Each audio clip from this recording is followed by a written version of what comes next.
motorcycle accident. I didn't have health insurance at the time, and now I have a plan that keeps me...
Hey. Hey.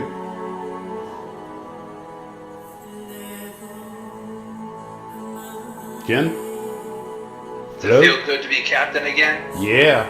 By the way, we're doing things different. Everything's going out over the microphone, just FYI.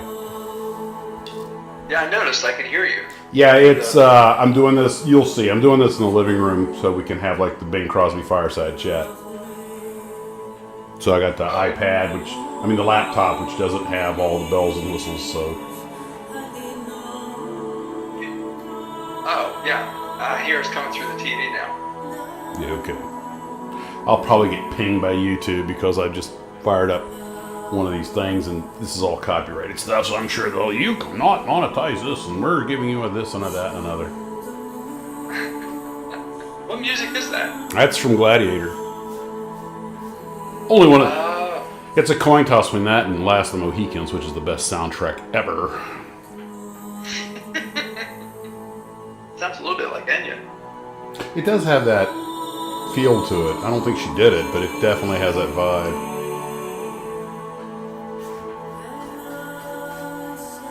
Okay. I'm sitting here on my boat. Oh, you're doing this from the boat. I am. Captain to captain. That's right, captain to captain. Finally, you are my peer. Yeah, I'm here by myself. That wasn't feeling good enough. Season for family, friends, and fresh. YouTube and its freaking commercials. You know what? Enough of that. We're just going to kick this off early. Let me give Steve a Where's call. Steve? Yeah, I'm about to call him. Okay, go ahead. I'm going to put the microphone closer to the phone here near you and me. And let me go to... Hold on. I'm still doing stuff here, people. We're getting it together. This is the biggest... And we're letting them hear it. Welcome to this peek, this audio peek behind the scenes. You are hearing how the sausage is made. Something I do not recommend. Okay, hold on. Let's just Close. Oh God, I still have all my stuff open for my check, right? Close all that out. That explains why my battery is weak. I'm gonna have to show. Okay, let's see here. Oh, and I figured out how to do the chat on on the screen too, so I can see what people are chatting. Okay, let's see. Right, there's that. Turn the. Oh, now here you're in the loop. That's a loop. Hold on. Let's just turn the volume down there. Okay, so now this is use the iPad here. Alrighty. Let's see. Oh no, I was gonna call Steve. That's it. What? Could have killed us. Said, "Will Ken buy a second boat so he can be an admiral just to outrank Max?" No. Commodore. That would be a Commodore. Admirals get entire fleets. Super PZL's going, Captain Ken! Captain Ken. Let's get Steve on the line here.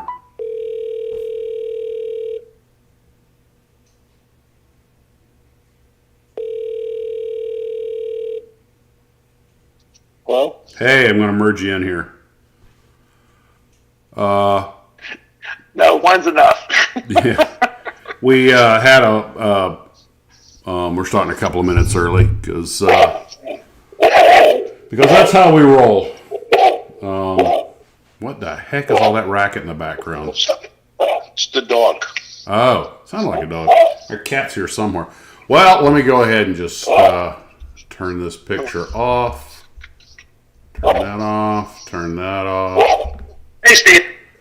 Hey, Ken. How you doing? All right. Living the dream. Hey, baby, you know it. Well, hello, glue trooper. Blah. Let's start that over. Cut and take it. Well, hello, glue troopers. I got to start pronouncing the L's.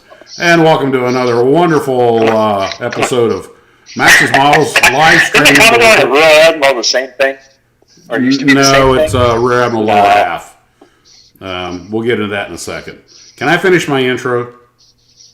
Actually, they changed it to Rear Admiral lower half. Lower half. I just Which said isn't that. any better. Ken, can you hear me? I heard you. We both said it at the same time. No, I said it like 10 seconds before. No, you didn't. Yes, I did, and I have seniority because I was a captain first. All right, from the top.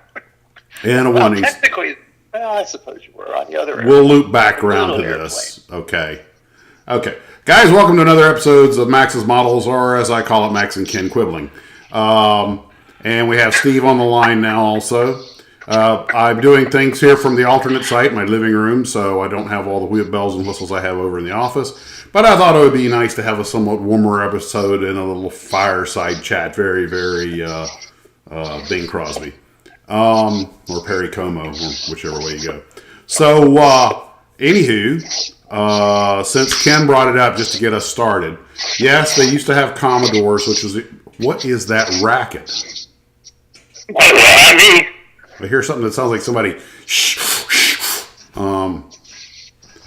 But that's a problem with microphones. They pick up frequencies our ears don't normally. So sometimes you get these background noises that the ear doesn't pick up on, but the microphone does. Anyway, so they used Joe said Ken was a captain before Max, so Ken has seniority. That's not really true. You were captain on a real. I was a captain back. Yeah, I was a captain back in 2000, and then again in 2005, and now again in 2023. So I keep getting demoted. And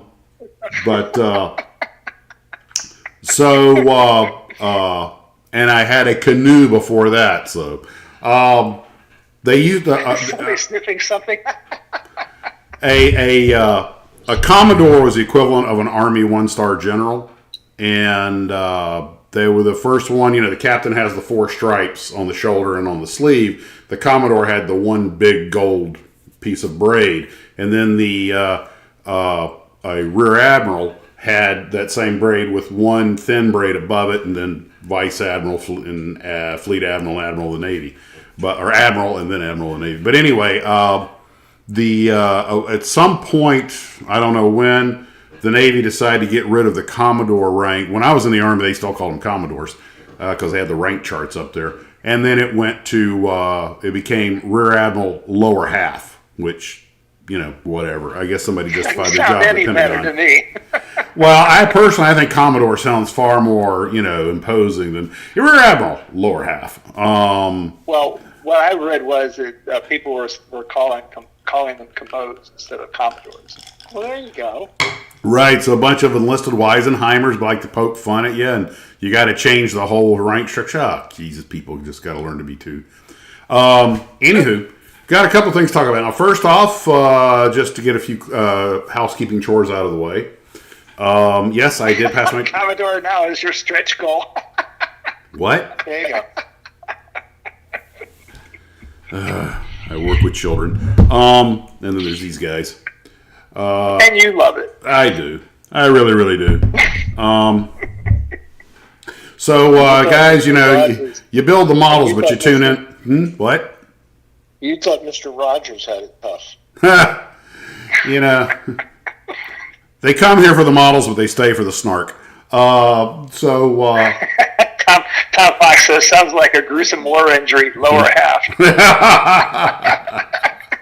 I got a one-liner for that, but somebody's kids may be watching. Anyway, real quick, I did pass my check ride last night. It went very well, and had a great sim instructor. Had seat support guy. The gentleman that was flying with me was very sharp. Made things very easy on me. A lot going on, a lot of pressure, even though you know what you're doing, but it went without any serious hitches. And so now the last thing is they're going to call me up at some point and set me up to go fly on the line for a week with a check airman. The last leg will be a line check, and then I'll be released into the wild. So I'm in the process of putting my bid together. Now, how does that affect this channel? Well, as a first officer, I was bidding number 5 or 6 in base. So I wasn't bidding trips, I was picking them. Now I'm going to be in the middle of the pack, so I'll probably be working weekends. So these live streams and the video production and model building, all that will probably get somewhat interrupted just because I won't have as much control over my schedule. But for the money they're going to pay me, I'm going to just learn to live with it. So the next thing is the Vietnam build still on schedule. I hope to have some of my models done, but I may have told you guys, but it turns out my next door neighbor is a retired Marine Corps colonel. He was a career backseater in F-4 Phantoms. And ooh, you two must have things to talk about. Why is that? Oh, yeah, he was over here today. In fact, that brings us up. Oh, yeah. No, Ken, hold on. We're just getting started. Oh, cool. Go for it. Okay, he writes up these little memoirs, and he asked me if I'd like to read them. Absolutely. So he brings one or two over about every week.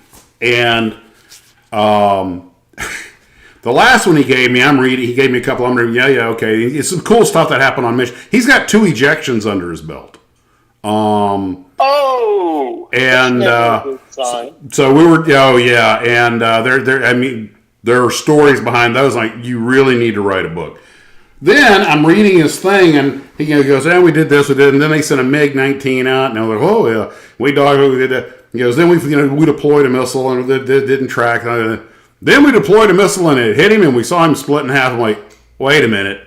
John, I call him Colonel John, you've got a MiG kill? He goes, yeah, because they're, with a Phantom, they're shared kills.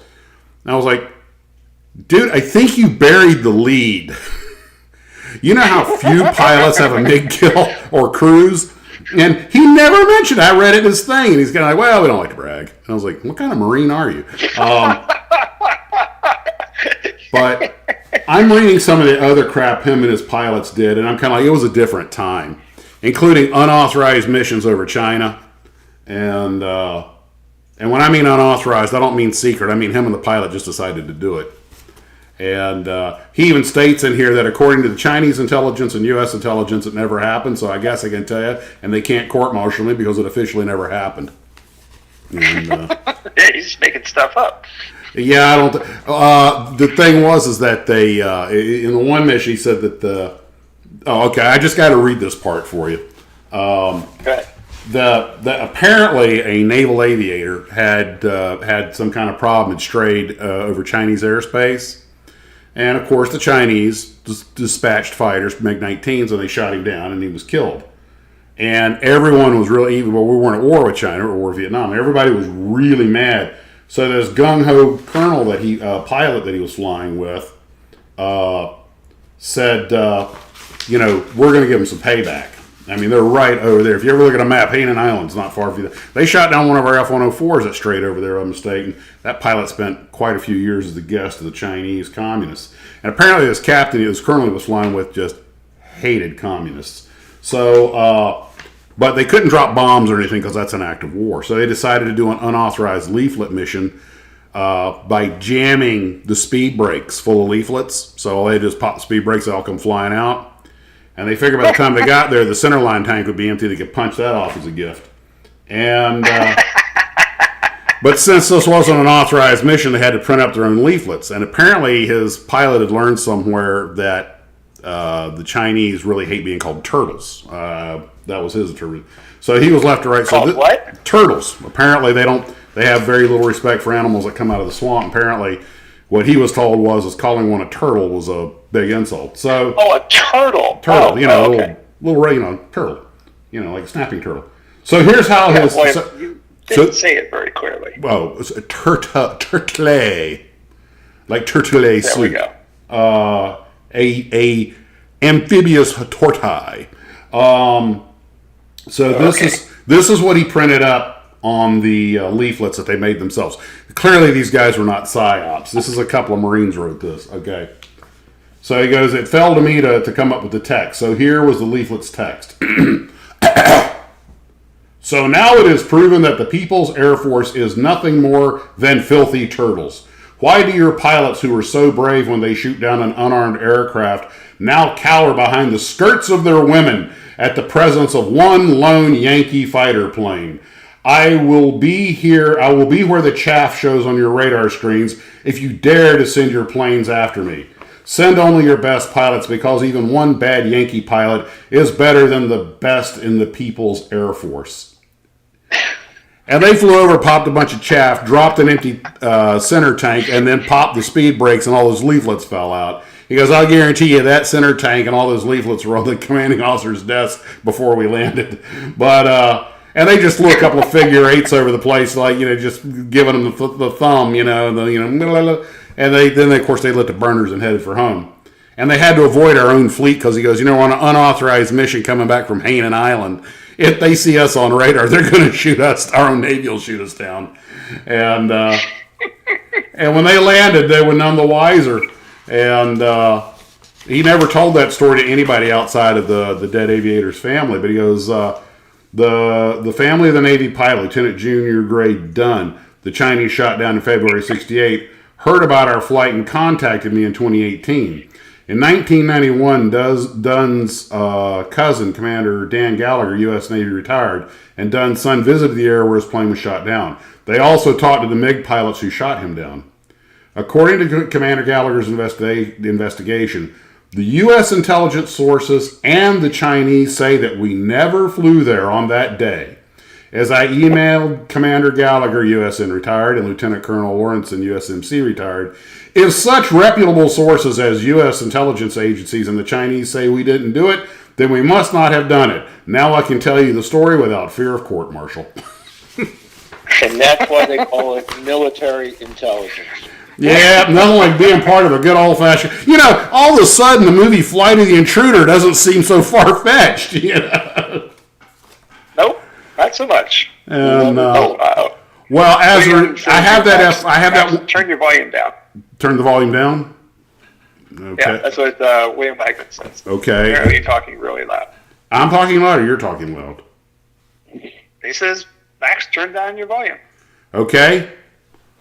I am reducing my gain. Is that better? I actually have the microphone way away from me.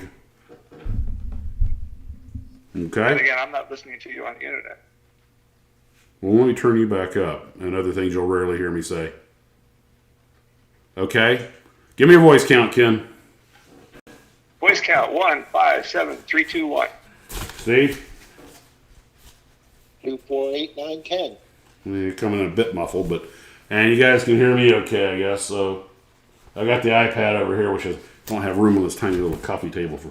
Anyway, I'm going to probably do some reports on some of Colonel John's stuff, but I have that magnificent Phantom that was given to me by Glue Trooper, which I have on the table of the Vietnam bill, but it's in Navy markings.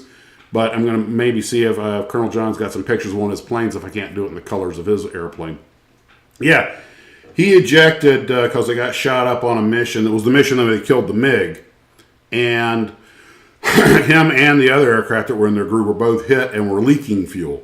Neither one of them got shot down per se. Well, actually, I guess technically they did get shot down because they didn't make it back to the carrier. But they got out over the ocean back towards the fleet before they ejected. So they got a good clean ejection. But they lost 2 planes, and he goes, no matter how good the mission, you lose 2 airplanes. You show up on the Admiral's radar, but shooting down a MiG, and I think the other guy might have got a MiG also, that helps compensate for a lot. But Lance Ravel says, having known a couple Marine aviators, I can totally believe that story. yeah. And the other time was in California after the war. They had a midair collision with another Phantom, and he and the other backseater were the only 2 to get out. He said that one almost killed him because they were in the traffic pattern. And he ejected so late, he goes, he did one swing under the parachute and hit the rocks. And, You don't let this guy drive when you go out, do you? hey, he was the backseater. He was just the passenger. Yeah, apparently the pilot and the other Phantom, for unknown reasons, made a wrong turn and went right into him. And, anywho, he's a real interesting guy. He's got to be well into his 80s now. Speaking of interesting people, while I was at the training Hey, center... I just got an interesting idea. What? Why don't you have him on a live stream sometime? We thought about that, Kim. There are reasons that I don't think he'd like to... Just a thought. No, I know. I appreciate. No, my wife made the same thought, and I thought about it. But as he's getting on in years, it's a little hard for him to concentrate, and But maybe we will. Okay. But also speaking of interesting people and models, this is a calendar that was given to me by Mr. Knoll, who is the son, one of my coworkers, another captain who I've known for some years. The one I built the model of the trigger for, the big Gato class. That his grandfather was commander of the trigger when it was sunk in '45, and no one knew that the Japanese had perfected magnetic anomaly detector technology. Well, anyway, I met his dad, Commander Knoll's actual son, and another military history buff. So we all had lunch together, and it was just the waitress. It was like we were speaking another language, talking about guppies and bolels and tinches and and Gato classes and all that other stuff. Wonderful guy. He's involved with the submarine veterans and historical societies of this day. But he gave me this calendar, and for those who are unfamiliar, the guppies were post-war submarines. What they did was they took wartime subs and modified them. This doesn't really look like a World War II submarine. And it's the Greater Underwater Propulsion Program. That's what Guppy stands for. They had the 1s, the 2s, and the 3s. The very first submarine I ever got to tour was a Guppy. It was a Requiem, however you say that. And it's, I think it might be up in Pittsburgh now. But it was a World War II boat that had been modified in the Guppy class. And they did a lot of things like clean up the sail and change the bows. And a lot of them had a lot of stolen German technology in them. Snorkels and stuff like that, and but a lot of your World War II movies used Guppy class subs. Like I think it was Murphy's War with what's his name, Lawrence of Arabia, and oh my God, who played Lawrence of Arabia? Jesus, now I'm the one who's slipping gears. Only one of the biggest British actors in history. Peter O'Toole. Peter O'Toole, thank you. He plays a survivor of a British ship that's sunk by the Germans down in South America in a river, and they machine gun the crew in the water, but he survives, so he winds up finding an old Grumman duck and trying to blow them up and everything. He gets one of their dead torpedoes and goes after them on a barge after the war's already over. But that was a post-war. The U-boat was a post-war submarine, and I don't know if it was one of the Guppies or not, but it had the modified sail and everything. Of course, no CGI back then, and It's not like World War II submarines and proper U-boats in proper configuration are laying around everywhere. What shocked me was that actually submarines did operate in rivers, which is a hard thing to believe, but you think about how big some rivers are, like the Amazon. Just the idea of a submarine in a river. And that's why that guppy's in Pittsburgh. There you go. They got guppies in Pittsburgh and U-boats in the Amazon. We live in an upside-down world. Now, 3 rivers come together there. Yeah, the Monongahela and the All dirty. yeah. Well, it's not like Cuyahoga. It's not like you throw a match on them. You throw a match on them, it'll go out. It won't catch fire. But anyway, so back to models. So I'm going to see if I can do that F4 like his airplane. And if I haven't found very many kits of Guppy class submarines also, because I'm thinking if you want to do like when we do the motion picture build, if you have a Grumman duck, you could paint it up like the one from Murphy's War and get yourself having dive bombing a submarine with his homemade whiskey bomb. And yeah, he makes bombs out of like gunpowder and some of the local hooch. Anyway, I have a question. Mm-hmm. Yes. Go for it. Which one of those stockings did you make on the fireplace? The one that's way over there that you can't see. Oh. And by the way, guys, if you look, don't get seasick here. Oh gosh, every time I touch this thing, a screen comes up. I'm right in front of the beautiful artwork that I got from Mike Machat, which is the centerpiece of my living room. Lance Ravel says, subs and rivers. That's how we have U505 in Chicago. Well, that's true. What's the story behind that? Okay. The captain of the ships, the escort ship and the destroyers that captured it, they shelled it, and the crew realized they were going to die with the boat or get out, so they decided to surface. And I think we only machine gunned a few of them. And then they caught it on the open ocean, and they got the Enigma machine from it. The Germans tried to scuttle it, but the scuttling charge didn't go off. And a team of very brave sailors boarded it, closed the scuttle valve, and they had to go back in the aft engine room. They didn't know if it was booby-trapped or what, because they were halfway afraid the door might explode. But by a very narrow margin, they managed to salvage it from sinking after the Germans had abandoned it. And they towed it, and they kept it a big secret. I mean, this was a big secret that we captured one of their subs. And I think they towed it, I want to say Bermuda. And, I mean, this thing was shrouded in secrecy, obviously. One reason, we don't want the Germans knowing that we'd gotten another Enigma machine.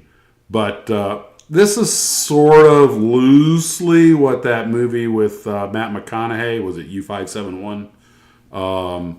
That was very loosely based on their adventure. But once the war was over, the Navy used the sub. They learned the technology from it, and they played around with it. And eventually, they were just going to scrap it. Well, I want to say, was it Galloway was the captain who later became an admiral? I think it was Galloway.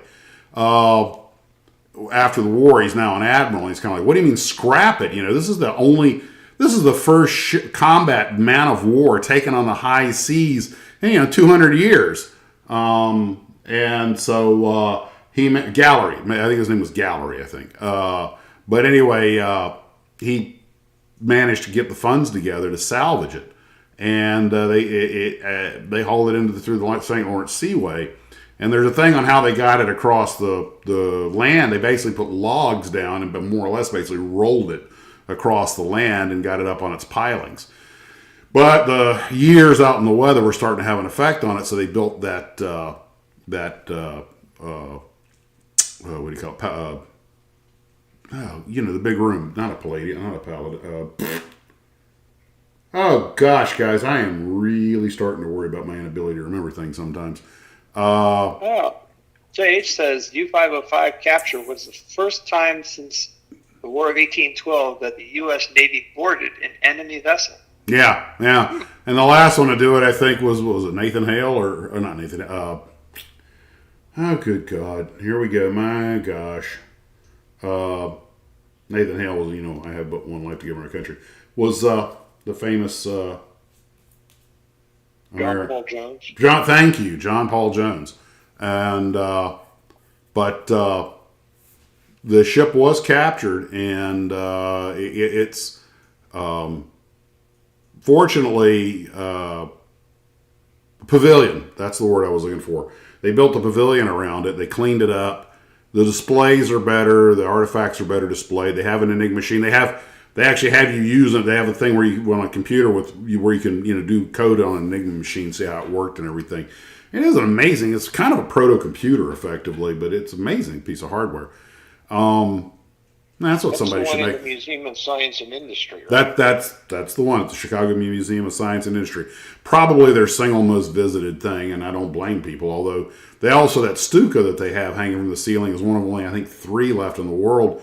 There's one on display in England, and ironically, the one in the UK and the other one are almost in flyable condition. They could be restored. They're just simply too rare.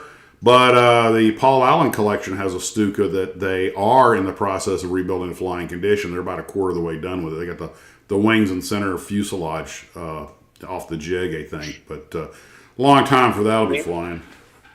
Maybe we could get the guy who flew Ken's P-38 to fly that one when it's finished. Yeah, probably the same results, I'm sure. Yeah, he did his very best to return. He tried to return Ken's airplane to kit form. And pretty close did. Luckily for Ken, he was only able to do a partial disassembly. But it was a rapid unscheduled disassembly. Well, I was looking at the Phantom when I'm going to paint him, like, this ought to be pretty easy. A white nose cone, gold gray airplane. But you start looking at all the trim and everything on it, you realize there's a lot of details to even these more basic paint jobs that are going to be tricky. I was looking at my Arizona today, and that I used the correct Vallejo paint, but the bloody thing looks green. So I got to I'm just going to have to go find a better paint. I'm just going to eyeball it. I mean, I could deal with a dark blue-green or something, but it just looks green. And it's a right. Vallejo was a 989 or 898. I mean, and it says, sea green. I'm kind of like, but the ship's supposed to be like a blue-gray, I don't know how that one happened, but so that put all that on pause. But anyway, that's model building. Sometimes you go by the book and the book is wrong. And then we'll go on Reddit and some of these others. It turns out a lot of people are talking about, those colors don't match. What idiot put that together? I'm like, well, at least I know it's not me. And that's one of the few times that I actually went and got the correct number of paint and ordered it and everything else and did it by the numbers instead of just, it looks good. But if a model airplane or if a model ship paints the wrong colors, the worst of your problems, you're doing pretty good in life. And so one of the things we were going to talk about tonight, and Steve, you sent me some pictures, but some of them were only partial pictures that were cropped off. But we'll show here in a second. But guys, I would imagine some of you, especially if you dioramas or you do railroads, you've built your share of buildings. But turns out that one of the least profitable things you can build is infrastructure. And I talked to Nick Argento about that. He had made, during Bicentennial, he had made some buildings, government buildings he thought would sell. But apparently, building like radio towers and stuff like that, I mean, for model railroading, it does okay. But apparently, it does not do they are not real profitable to the average model builder. And dadgummit, this frickin' track bar is so sensitive. I just breathe on it and crap happens. That's right. Blame the computer. Yeah, operator, headspace, and timing. But watch out! I'll start blaming you, Ken. It already does. Start blaming him when he shits all the time. start. That implies that I don't always blame Ken by default. There's Maxsmodels tower. But apparently these things don't sell worth a flip except for model railroads, and those have to be a specific scale. But he did his in N scale, and even during, like the bicentennial, people did not want, government buildings. Of course, I see a tower, and the first thing I think is, Godzilla? Where's Godzilla? If you go on Scalemates and you look for buildings, you would not believe how many buildings there are of Japanese buildings. I mean, traditional Japanese buildings. There must be 200 of them. Yeah, a lot of pagoda structures. And they're in 1 to 144 which are scale. popular in Japan, but that's about it. Yeah, I was actually at Gundam USA in Daytona, and they had a bunch of those pagoda kits, and they were 1 to 144. And of course, being me, the first thing that pops in my head, those would go so good with Godzilla. And King Kong. Yeah, absolutely. But I didn't know Godzilla climbed towers. I thought he just knocked them over. No, that's what it's for. Kong climbs them, Godzilla knocks him over. He ain't climbing with those I feet. think everybody needs one of these 3 Mile Island kits. Yeah, I had no idea that somebody had made a 3 Mile Island nuclear. I mean, does it come with the glow in the dark, features? Probably. Yeah. Now, Ken. Yeah, you have. Yeah, part of the model is glow in the dark cows that stand around it. And Ken, I remember you and I talked about this at one point. For those who don't know, 3 Mile Island had a nuclear mishap. They did not have a meltdown. No. Nor did they have any substantial radiation leak. That's correct. It's actually very. That's why all the Amish in Lancaster County don't have headlights on their horse buggies. They don't need them. The eyes glow. Everything glows. Oh God. You just made me think that song, Anything Goes. He could do one about 3 Mile Island. Everything glows. Da, da, da, da, da, da, da, da, da, da, da, da, da. Everything glows.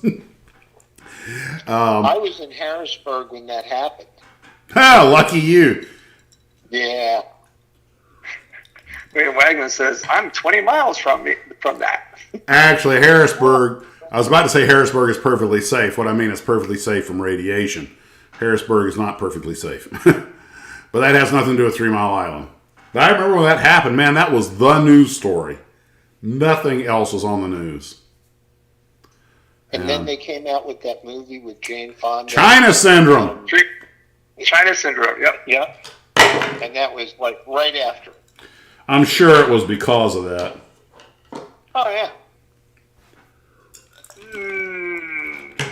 And let's see. So these kits, I didn't even know they existed. So my guess, if you found one now, it'd probably be stupid expensive for rarity.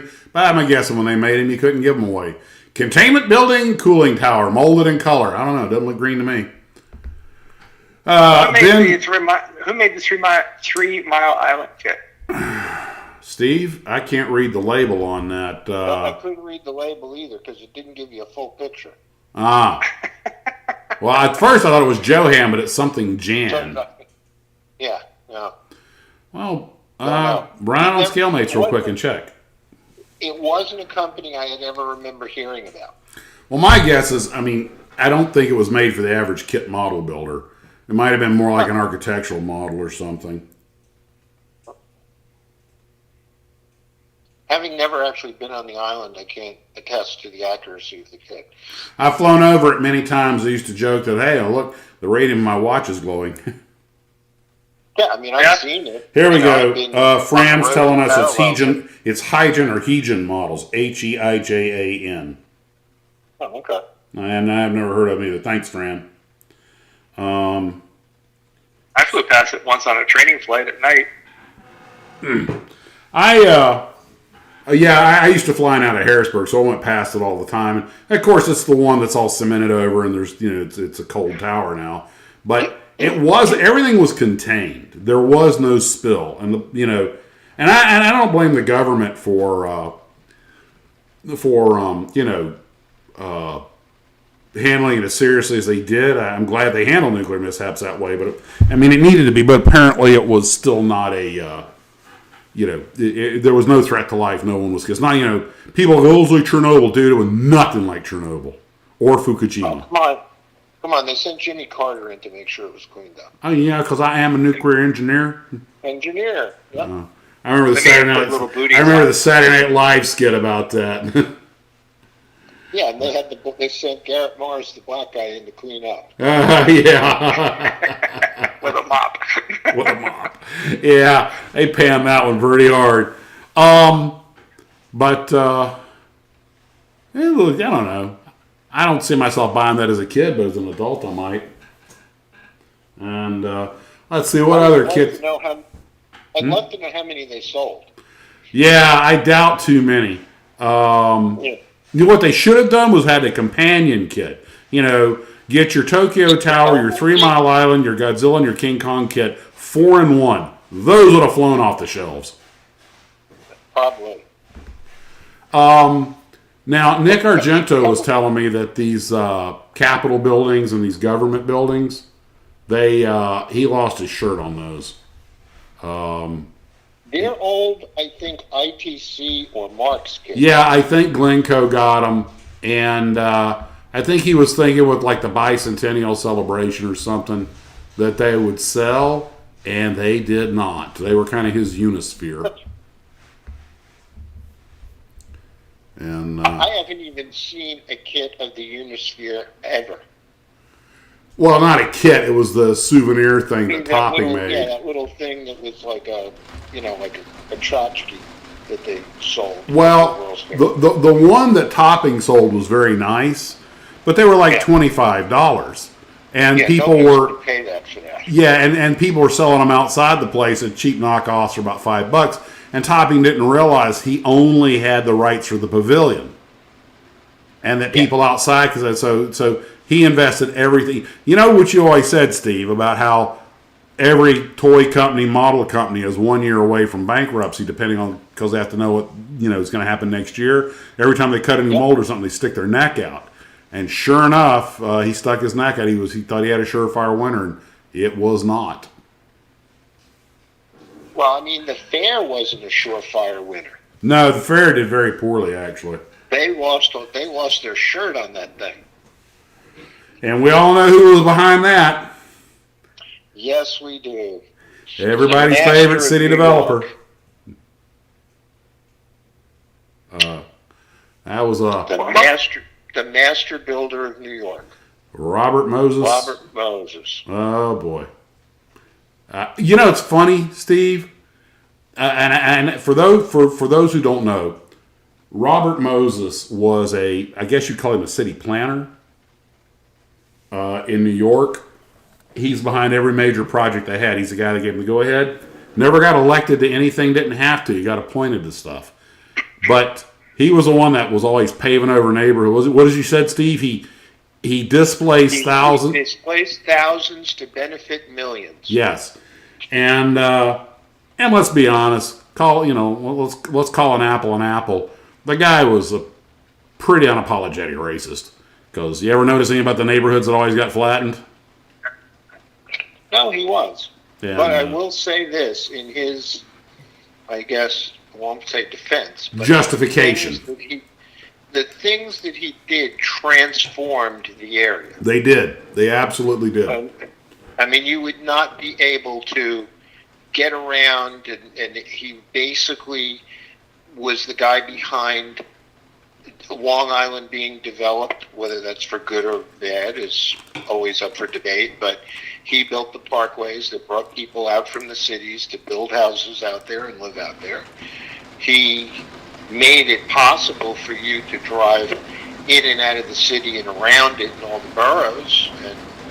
And there's no question that there's no question that he did important works.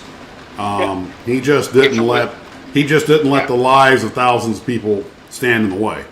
Yeah, he didn't let anything stand in his way. He kind of defined the phrase "the wheels of progress." And he was smart enough that he got himself put in charge of everything that he needed to do what he did. And the thing that really pushed everything was that he controlled the Triborough Bridge and Tunnel Authority. Yep. And they collected a ridiculous amount of tolls daily. Which meant he didn't have to go to the city government hat in hand and ask for money. He didn't have to go to anybody for money. Yeah. And if he wanted to float a bond, he didn't have to go to the state. He could just go to the banks and negotiate himself to build the road. And he did. And if we're the saying about him is, if we're up to him, there'd be a bridge every half a mile across Long Island Sound. Probably would be.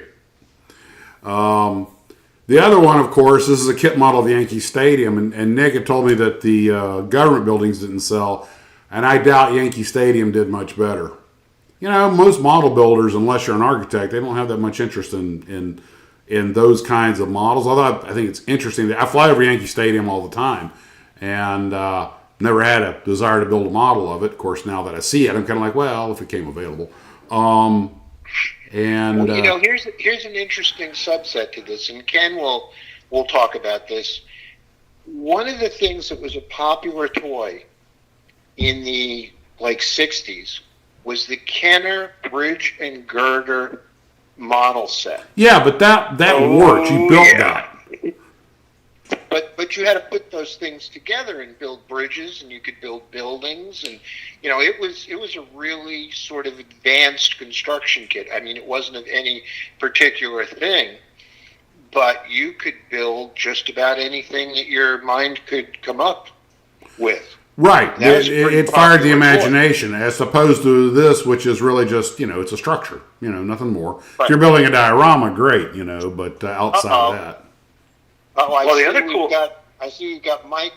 We've got Mike Machette chiming in about the bridge to Fire Island. Let me read this. That goes to Robert Moses State Bridge and Park. The Robert Moses State Bridge. There you go. One of the cool things about the bridge and girder sets, they were HO scale. Didn't know that. Actually, Ken, we're going to get to some HO structures here. Those tend to be the ones that sell better because you can put them on a layout. But I think Glenn said that, or I think Nick said that the ones he did, I think, were in scale and they didn't sell. And I was like, probably because they were in scale. There's N scale is not as popular as HO. And well, one thing that's really still popular today, which Ken will, chime in about, are the old Plasticville kits. Oh, yeah. Which were made in HO scale that you would put around your train layout. And some were in O scale, too. I mean, yes. Those things were, historic growing up as a kid. And I find them in hobby shops and thrift stores everywhere. And Bachman bought them from the company that originally made them, and they made them well into the 90s and around the turn of the century. Huh. You could make any. They had a motel, a snack bar, a firehouse, a police station, a motel, a gas station, a church, a split level home. They had a railroad station. Yeah, they had everything. And they were little, they locked together. You didn't need glue, and they didn't have any labels or stickers, and they had painted details, and they were relatively cheap. And they sold those things by the zillions because everybody used them on their train layout. Well, there you go. Mm-hmm. I did. Scale matters. Sure does. Yep. The O-scale ones you can still get there fairly easily. Yep. I don't know about the HO ones. I've been told that those are hard to find. Well, that wouldn't surprise me. I mean, is this stuff still made, or? I don't think so. I haven't seen newer versions. I mean, Bachman was the last company that made them.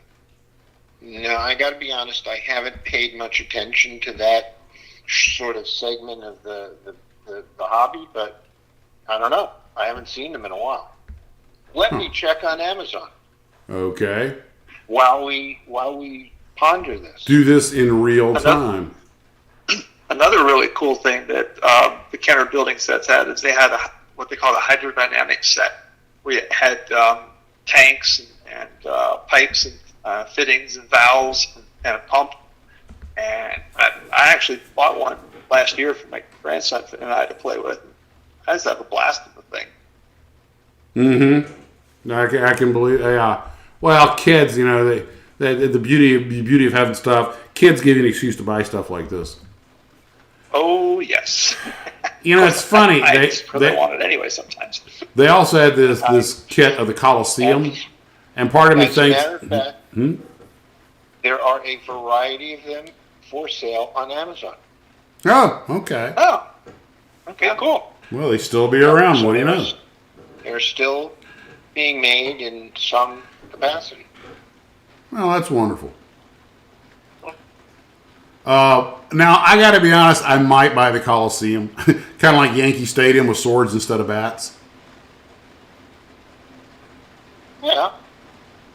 I don't know You what get scale your, it is, but You know, you get your figure of, what's his name? The guy who played the Gladiator. Russell Crowe, was it? Maximus Decimus Meridius, General of the Northern Legions, Commander of the General of the North, Commander of the Northern Army, Commander of the Felix Legions. Let's see what else. Oh yeah, the Kenner's monorail kit. Yeah, I remember those. Those things are collector's items now. I actually have some of these precision miniatures. These were the ones I think that were the molds were cut by I think Tony Bologna. That was Revell. He made these molds on his own time, and Revell actually I think leased them from him. He's also the one that did a lot of the molds for Adams, I think. But they did some really good stuff. These are surprisingly good kits. I don't know how popular they were, but you still find them around. And they made all kinds of carriages and ways. Kind of really off-the-wall stuff, but they must have sold fairly well because they kept selling them. So, They made 4 kits. When I went into ScaleMates and found this, they listed 3 other kits, but it had the same package, so there wasn't a different picture. And one was a stagecoach, and one was an open wagon with horses, and I forget what the other one was, but yeah. Yeah. Walters makes a lot of building kits for HO railroads. Who does? Walters. Yeah, so does, oh gosh, I did a bio on them. They made that model helicopter I've got over there. Oh God, the German company. Good Lord, I am really slipping gears. It'll come to me. Not Faller. Faller makes a lot of stuff. Oh, yeah. Mm-hmm. And gotta go back and start watching my own videos. Let's see. Now I'm not familiar with Brick Player. Is this like just model kits of buildings, or do you just build whatever you want, or the bricks and mortar building kit? You can make whatever you want. It's kind of like I guess Lincoln logs, but you're using mortar type things. Well, that's pretty cool. Yeah. Yeah, let your imagination run wild. That'd be great for dioramas and stuff because you build exactly what you need. Now, pinball machine, Ken. Here's a kit doozy. The pinball, a model pinball machine. I did not even know that was a thing. And oh yeah, they make models of a lot of the pinball machines, especially the more popular ones. People who have the machine like to buy the model so that they can show the model off. Yeah, I mean that makes sense. I can certainly understand that. I mean, basically, you make a model of just about anything. Somebody out there is going to want it. The question is, they're going to want enough of them to make it worth putting in production. When Airfix, their first kit was at Ferguson Tractor, not Massey Ferguson America. It was a British tractor, Ferguson, and they were sold as completed models, built up and painted. And then somebody got the bright idea, hey, what if we just stick the parts in a bag and let someone build it themselves? And the kit model company of Airfix was born. And it all started with a tractor. Scale. It's a 1/24 scale pinball machine. That's a pretty decent sized kit. That means it go really well with your model car collection. Yeah. Because, it's funny you should mention that because that brings us to another one. Since you brought that up, hold on, let me find it. Let's see.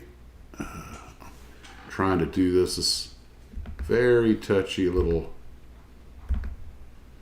Well, you got the Kentucky, you got the fried chicken stand, but Mel's Drive-In Diner is what I was thinking of. Is that one?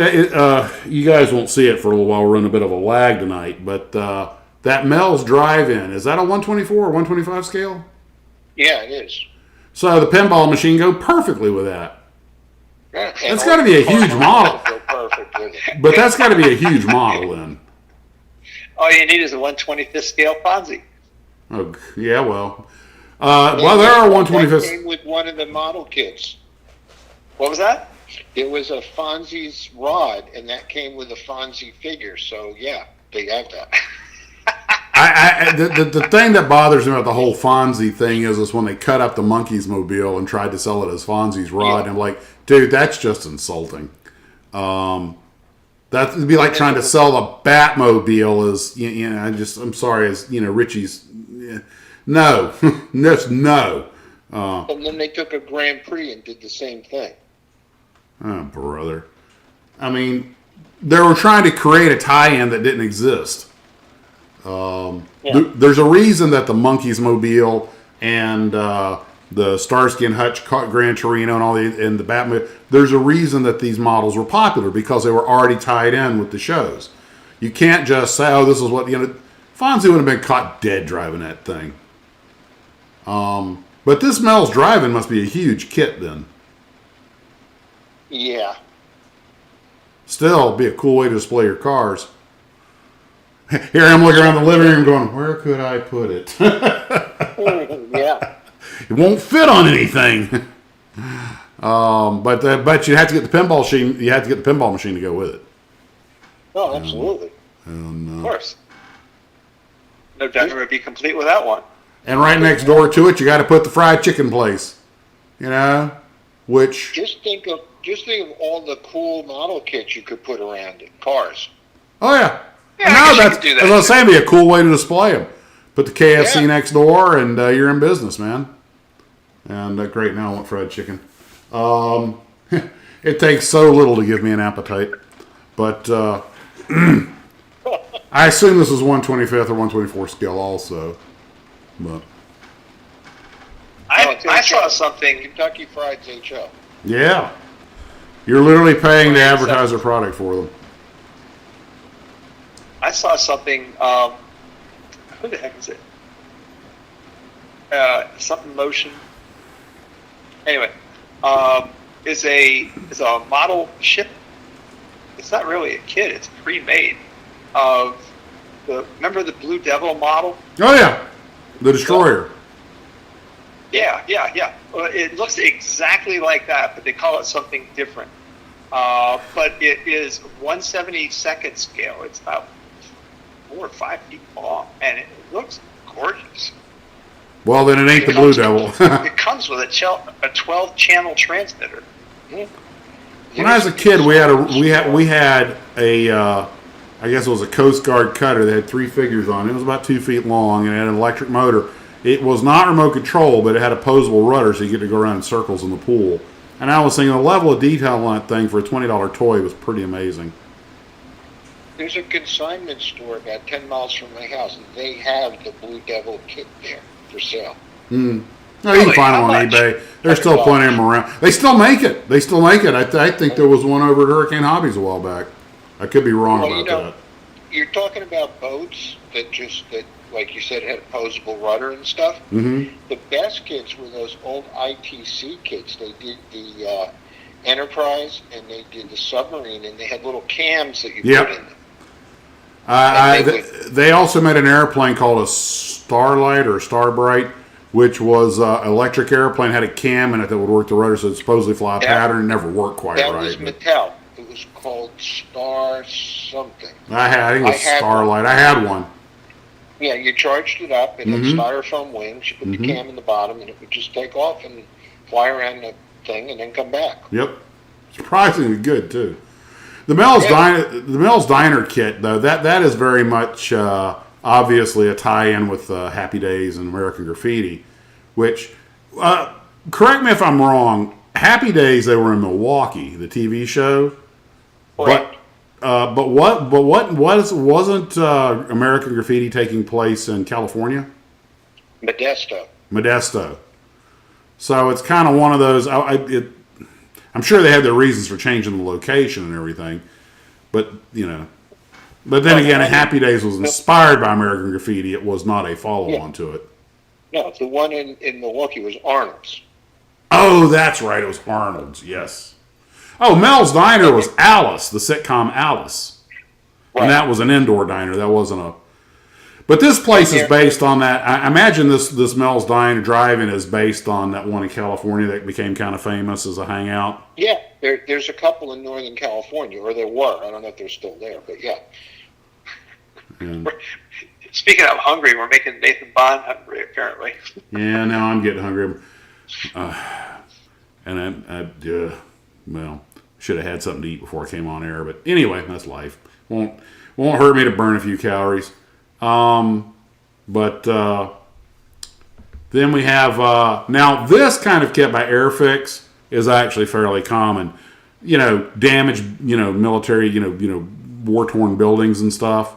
This is the Polish Bank on 1/72nd scale. What I find interesting is you don't find a lot of 1/72nd scale armor and infantry and stuff, which is what you'd want to have to go with it. But anyway, I don't know how well it sold, but it's a piece of infrastructure, or what's left of one. And, of course, it says Polish Bank. You can make it into anything you want it to be. That's the beauty of a lot of these things.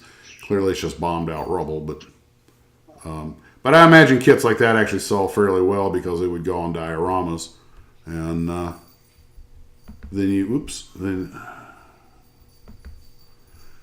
Ravel. Interesting that the barn. A Polish Airfix would make a Polish bank that's bombed out.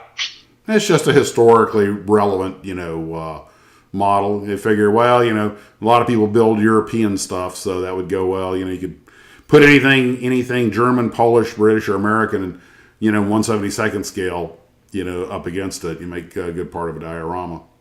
We have Ravel authentic scale building a barn in HO scale. So obviously those probably sold pretty well to go on model railroads. And I remember seeing those all through Pennsylvania when I was a kid. You mean the real ones? That was when Ravel got into train accessories in like 59, 61, 60. Okay. That they had a whole series of like buildings, and they had all the 61 Chrysler cars in HO scale. Oh, okay. Really? Yeah, which is a very expensive set. If you ever find one on eBay, they go for like $1,000. Wow. Well, yeah, there you go. There you have it. That's wow. Okay, and on to something I can afford. Let's see. I think this might be Metal Earth Empire State Building, and I've tried to build a couple of those things, and man, I tell you what, people who make those things look good, they have my respect. Now, you were talking about Tonka dioramas, they put them in the box. Yep. And I'm bringing that picture up now. The 4-alarm call, the Model T Ford. They only have one picture on ScaleMates, and I know there were at least 3 or 4 kits. Mm-hmm. There was one with the Wright brothers with the flight. Uh-huh. There was one with the 2 railroads meeting in Utah when they drove Promontory Point. Right, they had that. They have this one, and there was another one, but I can't think of what. I can't think of what the other one was. But there were 4 of them. But they only had this one on ScaleMates. They didn't have any of the others. That's what they could. They could find a picture of, or somebody had submitted. And the thing is, I suppose you just hang that on your wall. They're not the only ones that put a 3-dimensional depth like that into a kit model that came as a display, but they're deeper than a lot of them. Some of them were kind of embarrassing, to be honest with you. They try to put in those little plastic bottles. It was a pretty big piece, depth-wise. Mm-hmm. And let's see here. Oops. This next one is... Damn it. Move my finger and it just slides. Okay. Fit to screen. And... Yeah, you know what's kind of strange? Bill Campbell just pointed something like this out. Some of the Japanese kits of today, they have vending machine kits. Well, I found a cup of ramen noodles kit. They have cup of noodles. They have a couple of those cup of things.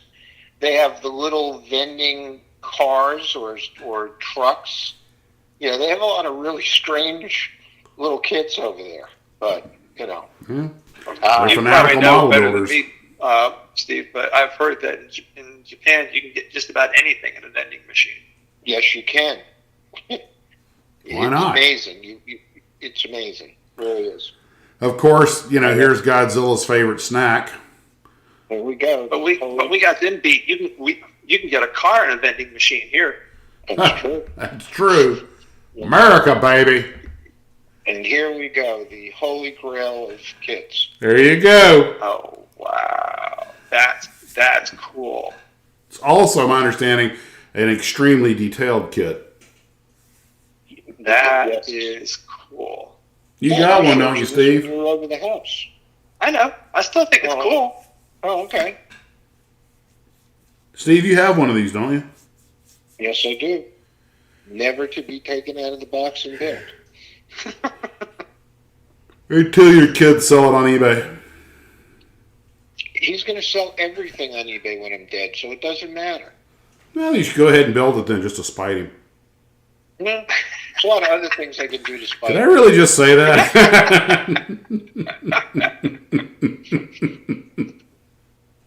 This kit was way ahead of its time, and it was a total and complete failure. And a pretty expensive one.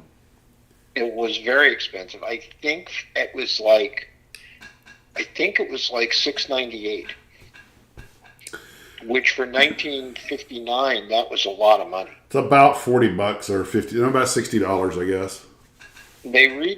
There's another box for this too, because they issued it with two boxes. One later, I guess, to get rid of whatever they had left. That had a little bit cleaner on the top where it says Westinghouse Atomic Power Plant. Uh-huh. But it's a very detailed kit.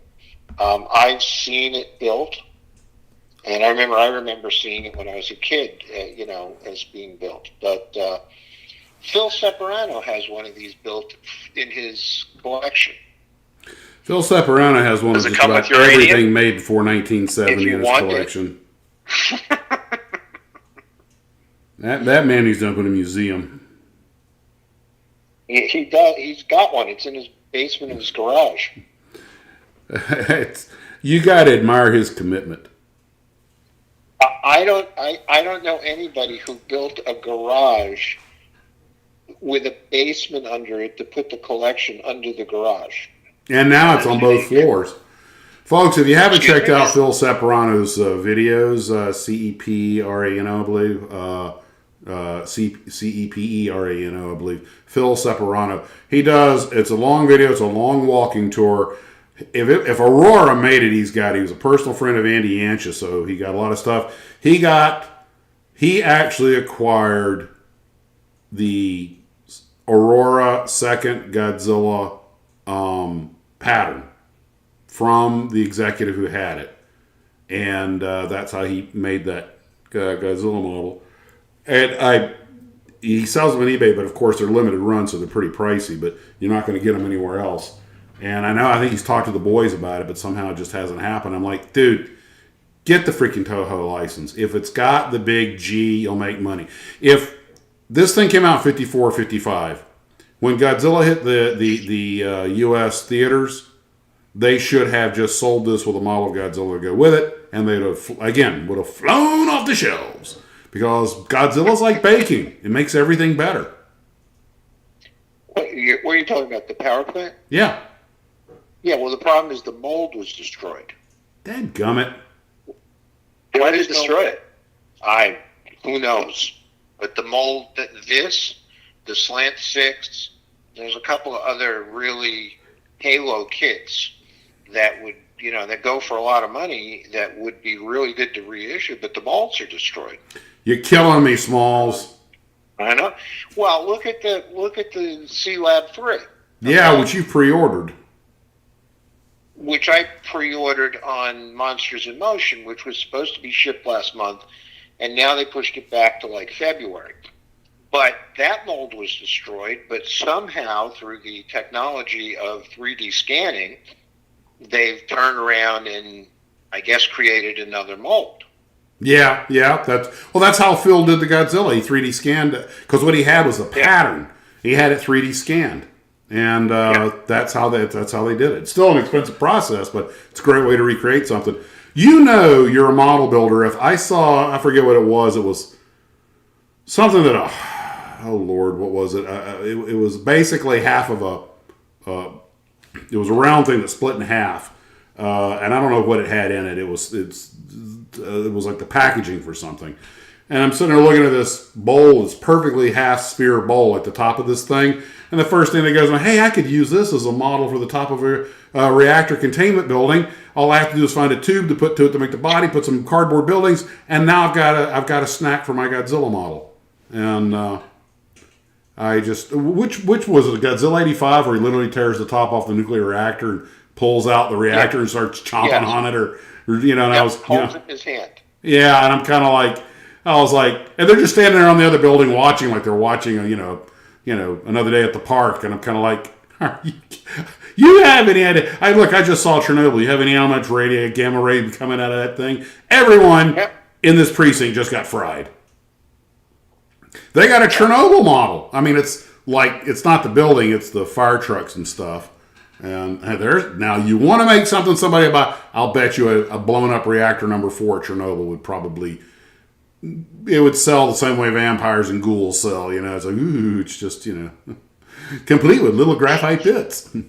Probably big in Europe. What do you think? Too soon? Yeah. And one of the worst selling kits, my understanding is that one of the worst selling kits of all time was somebody had the bright idea to make the United Nations building. And I'm kind of like, what were you thinking? Mm-hmm. Now that would be something to pair up with a Godzilla. That would not be a disaster movie. Something useful. Yeah, I was going to say, that would not qualify as a disaster film. That would be a humanitarian aid effort. Yeah. Yeah, mercy killing. You think the people cheered in San Francisco when he killed the Mutos? Yeah. But, let me just transform, fit to screen. Booyah.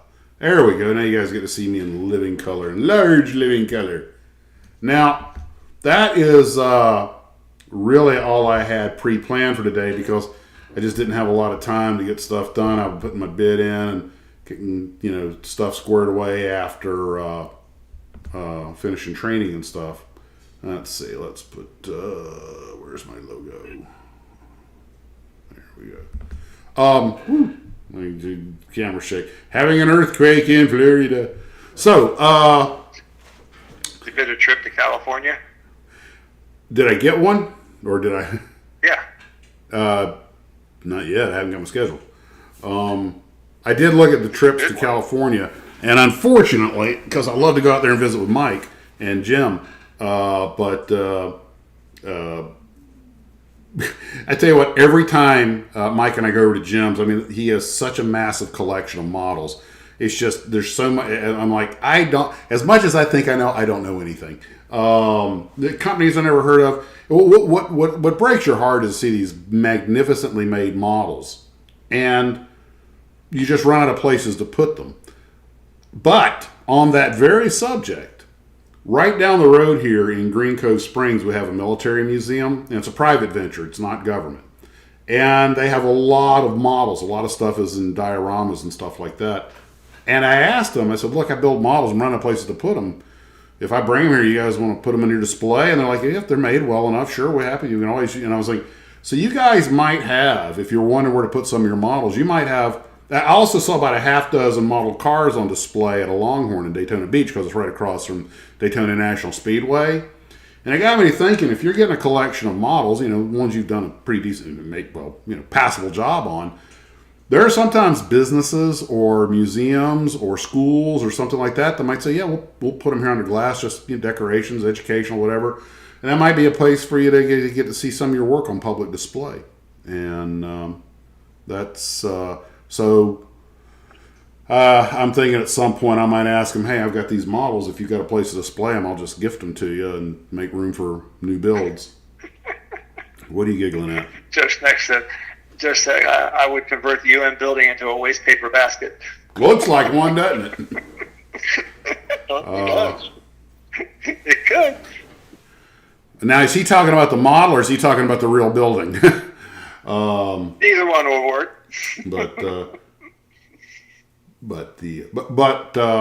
I know a lot. I know one of the things that plagues a lot of model builders is you just run out of space, and you're not going to throw away a model that you spent weeks working on. But at the same time, you're like, I've got to put this someplace. Oh, by the way, guys, I was watching John Kitt on Scale Car Garage, and with the slot cars. And he's got a contest sort of thing going on. He actually makes some resin. He's a resin maker, and he makes some cars. He's got this thing that this project, sort of a competition to buy one of the slot cars, build it, send it back to him, and he'll race them and clock them. And he's got a real professional setup. So anyway, go check out his latest video at Scale Car Garage if you're a slot car guy, or it's just a cool video anyway. And I think it's an interesting concept. It's kind of like our group builds, except since they're slot cars, they actually move. Because you not only build the model, but you also build your chassis and make it work and see who's the fastest slot car guy around. I watched a video on some of these modern slot cars, the ones that aren't made to look like real cars. They're just made to be high-speed slot cars. I couldn't move my eye fast enough to keep track of these things. They move like bullets. I have a good friend of mine. What's that? I have a good friend of mine who actually, he was the one who developed the magnet traction AFX car. Yeah, He developed that, and I worked with him when he came over to Matchbox and worked on our slot car stuff, and we became good friends. We've been good friends for years. Well, he's like a semi-professional slot car racer. He just went semi-professional. Yeah, he went to Europe and raced he got a team of guys, and they raced for 24 hours against other teams. Jeez. And they make their own cars, and they make their own chassis, and he has a business that sells slot car sets and tracks and parts, and that's what he does. Mike is saying that the Museum of Flying just accepted a stunning collection of 148 jet fighters with beautiful metal work, and yes, we're making a special display of Cold War aircraft with those models. I saw. I don't know if it's the same one Mike is talking about, but I was granted a little sneak peek at the back room and saw some metal Cold War models, just masterclass work. I've got my Cold War stuff over here, but I have always had trouble getting a decent metal look. And I've tried using the alclads and everything, and other people just make it look easy. But I talked to the guys at the hobby shop. Apparently getting a good metal finish, especially on an airplane, is actually you're not going to do it on your first half dozen tries. It's quite the process. And let me tell you, you talk about museums and donating your cars to museums and your models and having models. I mean, there's nothing that makes you feel better than to see a kit you made in a museum. Oh, I'm sure. It just makes you feel like, I did that. General Motors, look out, Did you see that comment about you, Steve? Which one? The one that said, is there anybody that Steve hasn't worked with or know about? Well, it's a small industry. If you work in the toy industry, you have a lot of jobs. Well, I was just over at Fran's house. We have him here in the comment section as Rhonda Firko, but Fran took a block of wood and is making a 50s vintage land speed racer. Beautiful work and complete scratch build and everything. And it's like amazing what you can do with a block of wood, some metal tube, and half of a glass cigar tube. But clearly, I mean, it's all symmetrical and everything. It looks great. Made me think of Tom Daniel and Keeler talking about, you know, the Fisher body. Fisher Craftsman. Yeah. And, you know, wooden models, when they're made out of a block of wood, they're basically sculpting in wood. They're sculptures. And it's just, I can't draw a straight line. How people can do these things and keep everything symmetrical on both sides and lined up perfectly. And I have trouble getting a Guilo's kit not to come out lopsided. But, by the way, guys, if you hear a lot of noise in the background, we've got some pretty respectable weather that passed over, and some of it's coming and going. It hit Tallahassee earlier, and now it's over here in Jacksonville. I'm glad I'm not flying. See what Garfield said? Yes, I did. What did I miss? Well, Name 3 people have not been in Steve's kitchen. let me tell you something. You talk about that with a block of wood, and I know, you know, the stuff that Fran does is really nice. I mean, you know, we showed it when you had him on. But Keeler, I mean, do you have the picture of the Spirit of America that he did? Not on this one. It's on the big computer. Okay, I mean, he carved that thing out of wood and made all the inlets and the wheel fairings and all. I mean, he carved this thing himself, and it's like it looks just like it's perfect. But you know, Keeler, I've come to realize that Jim. I realized when I was looking at the pictures of his workshop, something finally clicked. Jim is a very disturbed man. Anybody that keeps a work area that clean, that is a sign of a sick mind. Yeah. Well, meanwhile, he's up to it in his eyeballs now. He's doing that. The Titanic trumpeter Titanic kit. I was going to ask about that. How's the Titanic go? How big is this thing? 4 or 5 feet long? It's like more than 5 feet long. And he's, you know, I talk to him every 2-3 days and ask him how it's going, and he gives me a rundown, and he says he thinks it's going to take him like 3 to 4 months all in to have it finished. Well, that's working full time. That's actually pretty good. Right. Because that's a stupid detailed He's working kit. on it every day. And, you know, he sends me pictures every once in a while, and I mean, I'm just amazed because, of course, it looks perfect.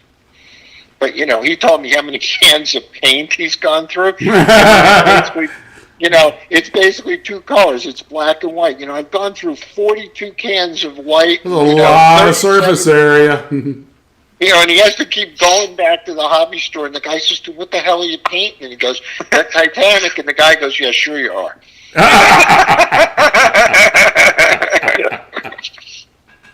But, you know, yeah, I mean, you know, when this thing is finished, he said it's so big that he's got some other memorabilia from the real Titanic. He said, "I'm just going to put the memorabilia in front of it and put it on top of a piece of furniture and have it like my own museum to the Titanic."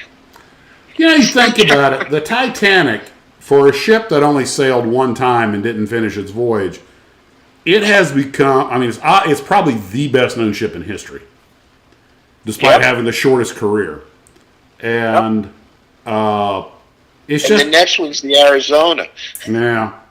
But at least she was around for 20 kit years. that goes with it is 15 feet long. But God bless him for his commitment to that. I'm sure it'll look great. Of course, Keeler has the patience and the skill to detail everything right.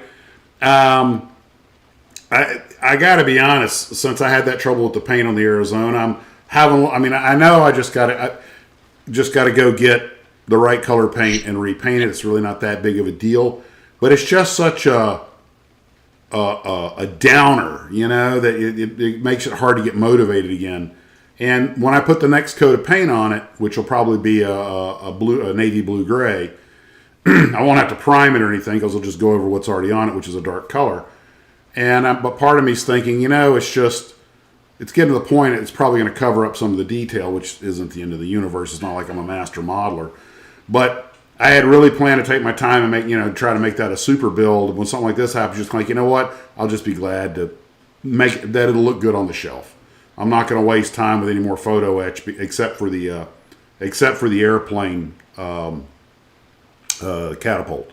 But outside of that, a lot of this photo etch is so small, and so no one, not even a nautical buff would even notice a lot of it. Kudakilla's got an interesting remark. I've seen that, yeah. Well, Godzilla going into the Titanic, what really happened? Somebody actually did a diorama, and they put in the clear liquid resin with Godzilla underwater and the little model Titanic on top. And speaking of Godzilla, Steve, no spoilers, but Steve saw the movie, so I'm gonna let you talk about it. Just your opinion. Without giving away any of the movie, it was probably the best on-screen Godzilla you will ever see. And the effects are unbelievable. I mean, when he goes nuts in downtown Tokyo, it's like, whoa. I mean, it's just amazing. And the atomic breath is just ridiculous. Good. The effects are so good. I mean, it's really a good movie. Now, you had lamented the only thing was you wanted to see more monster and less people. Yeah. But if you remember, the original was the same way. Yeah. They have a running theme about a couple of people in the movie that sort of interplays. I mean, look, I just want to see Godzilla, destroy stuff. I'm not interested in the human interest story. I just want to see them get, blast stuff. And let me tell you, it is just amazing. I mean, I was sitting there going, wow, this is really cool. Well, it reminds me of, I watched a guy named, I think it's Gunmetal Stug, I think is the YouTube channel. And he takes the Girls in Panzer anime, cuts them down to like 6-minute segments and completely revoices them. It is not for the kids, but oh my God, it is funny.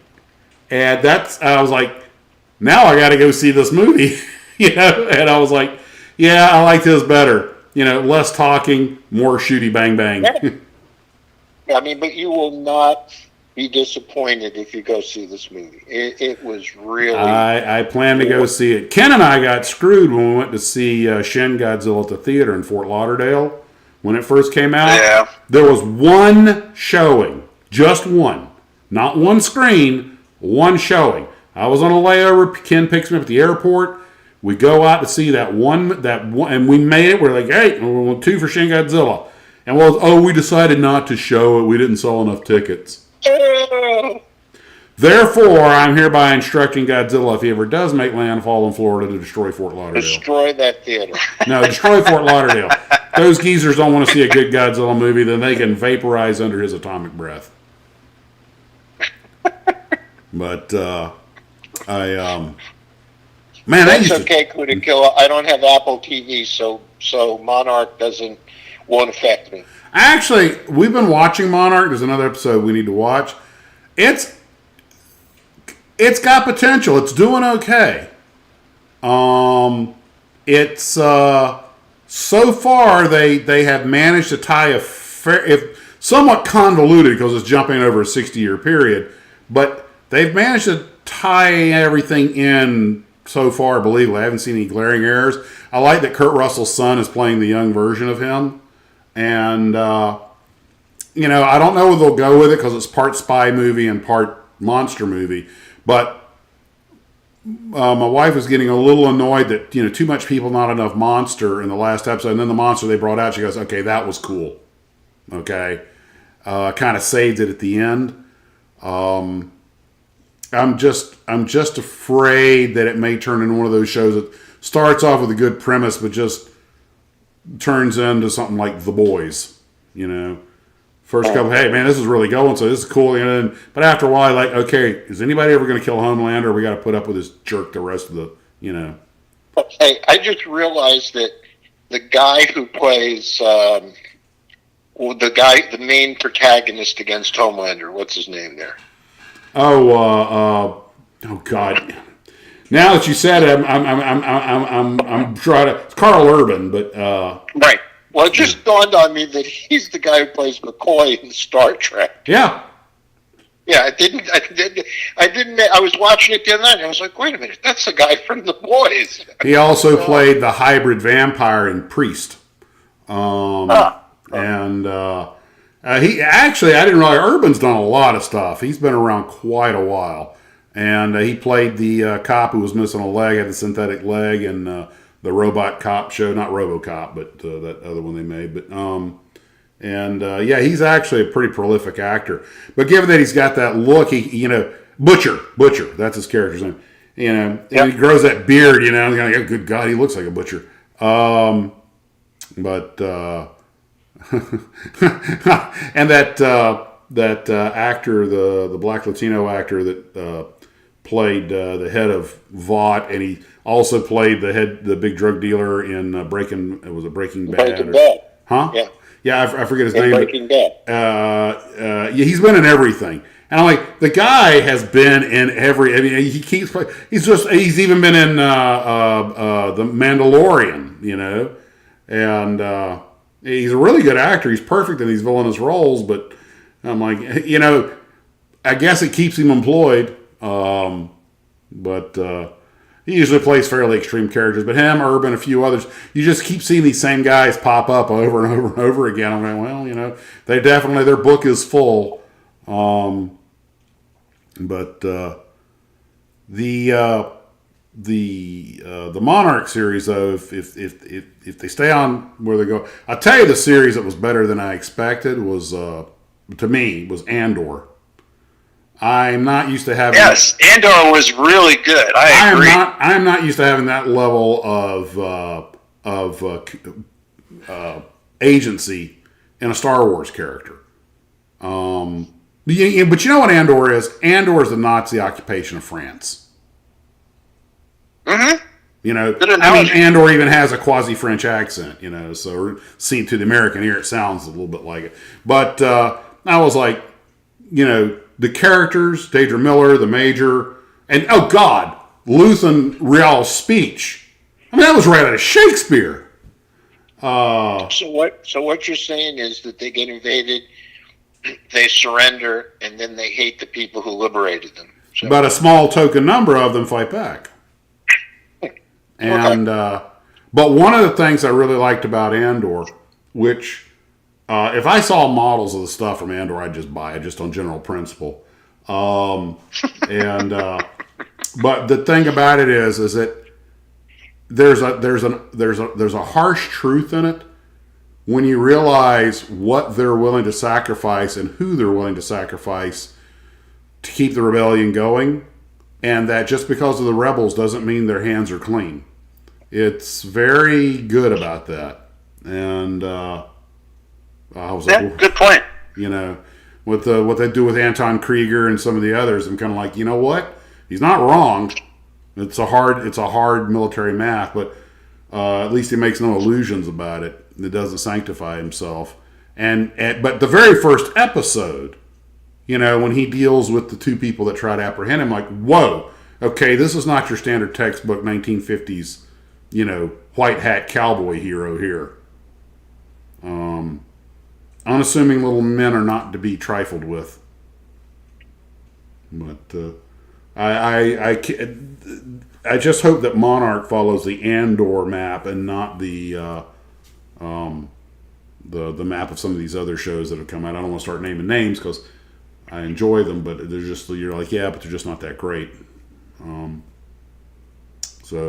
anywho, of course, there's not a lot of models to be made. I mean, there's Luthen's ship, which turns out to be surprisingly badass, and a different style of Imperial patrol cruiser. I was like, oh, looks like a Star Destroyer at 1/10 scale, and it's got a big radar dish on front, but even it carried some TIE fighters, and the Messerschmitt 109 of space, the TIE fighter. Crank them out as fast as we can, let them get blowed up. Then you've got the X-Wing, which is the Spitfire of space, and you've got the Y-Wing, which is the Hawker Hurricane of space. And The A-wing is the Mustang of space. And I can do this all day long. The B-wing is the P-61 Black Widow of Say space. something, Ken. Like what? Anything to stop him. Anything to make me stop. Anything to stop them? Make me stop. Okay. All right. How about this? I just found out that, I don't know how true this is, but I think Boeing announced they're going to start making a new version of the 747. 47. Yep, I read the same article. Wait, what? I didn't hear about this. What's going on? What?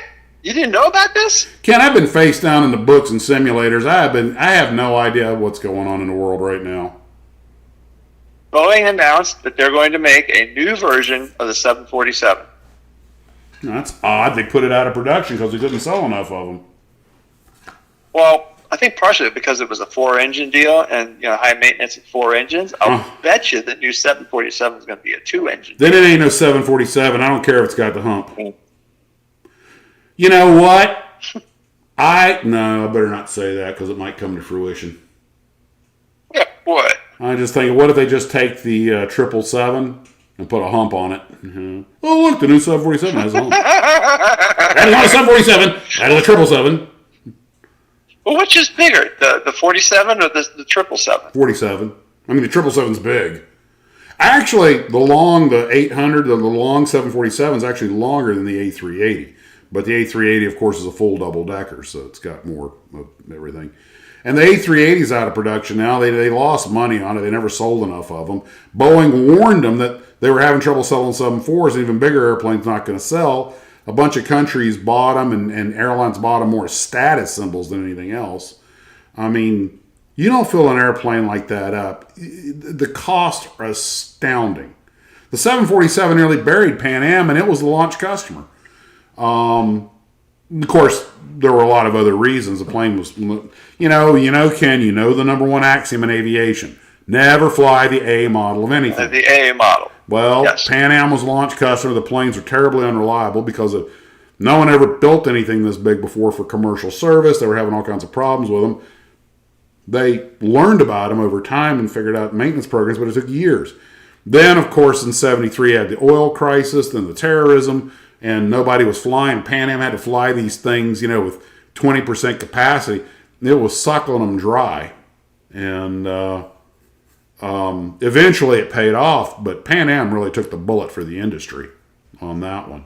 And they were nice planes to fly in, though. Oh, yeah, they are. I've ridden them. They ride great. 747 is a technological marvel. For that matter, so is the L-1011. Actually, all these wide bodies are. I mean, you think that something that big can bounce around through weather and just, they're amazing. I remember being in a DC-10 going into Chicago as a passenger, and we got clipped by some turbulence, and it was pretty rough there for a few seconds. And all I could think was, if that weather out there is doing this with a DC-10, it must be a pretty rough day for anybody anything smaller. But I was on an L-1011 going into Atlanta, and sitting in the back of the plane, I thought every panel in the back of the plane was going to fall off it. Well, Lockheed built that L-1011 like a tank, and it had a lot of futuristic features, but never sold enough of them. One of the problems was that it was very expensive because of all the technology. But the simple fact is that the Douglas DC-10 actually, if I remember my numbers correctly, the DC-10 actually made more money. It was a little cheaper to operate, and a little cheaper to buy, and just didn't. It just. Where's Mike when we need him? Man, he's here. That's why that's ironically Eastern was one of the launch customers for the L-1011, and the Boeing or Lockheed was having delays getting it produced, so they bought or leased some DC-10s as an interim airplane and wound up using them a lot longer than they expected to, and because it took a while to get the L-1011 was pushing all kinds of auto land technology and everything else, which is common now, but not then.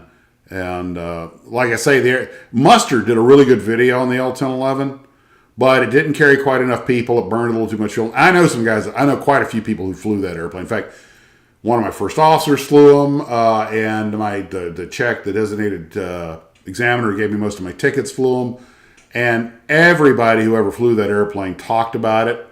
Like, oh, the L-1011, they just loved that plane. But it was a hard plane to make money with. ATA used them for a long time, but I think they got them for cheap. And whereas the DC-10, I guess it was just cheaper to operate because it seemed to make money with less effort. And it got out before the L-10, which helped a lot. Got some inertia going. It seems to me that if Boeing is going to design a new aircraft, it should have been a new version of the 737. Why? The one they got's doing the job. Well, now they got the software fixed. If Boeing's going to make a new 747, if Boeing is actually going to make a new 747, which, by the way, is an excellent platform, to be clear, to be sure. Okay, the 747, it's got a good wing on it. It's got good handling characteristics. In fact, most of the guys who flew it said it makes a good old man's airplane. It doesn't do anything too quick, and it's very well behaved. It's got the crosswind gear. But what they might do is take the basic platform and re-engineer it using perhaps more carbon fiber and lightweight alloys and things like that. Maybe put a more efficient wing on it and some smaller super high bypass geared engines. So they may come out with something that actually looks like a 747, but is re-engineered to the point that it's far more cost effective. If it comes out with two engines... That's the idea, yeah. But if they put two engines on it, no one's going to buy it as a 747. They're like, dude, that's not a 7.4. I'm sorry. 7.4 literally has 4 in the number, in the name. It's a 4-engine airplane. Elsewise, call it something else. I have a question. Mm-hmm. If you watch Top Gear, the old ones, mm-hmm. The good ones, and they used to use the airstrip as where they would run their little test track thing. Yep.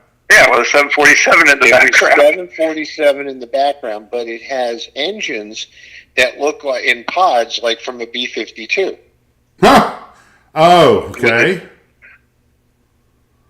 What, 2 engines per pylon? Yep. I'm wondering if that's not some kind of movie prop or something. Don't know.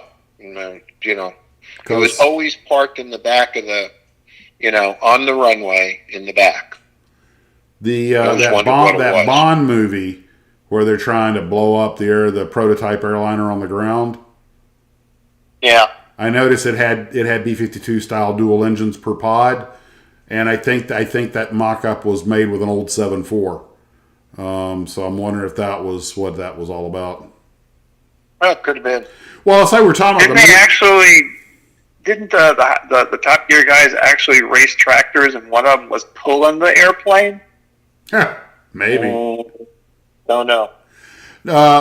Speaking of movie props, I was telling my brother about this today. He was from Mississippi at Planet Hollywood, and he couldn't believe some of the props that were in there. B-17s from Memphis Belle and all this other stuff, and all these magnificent models.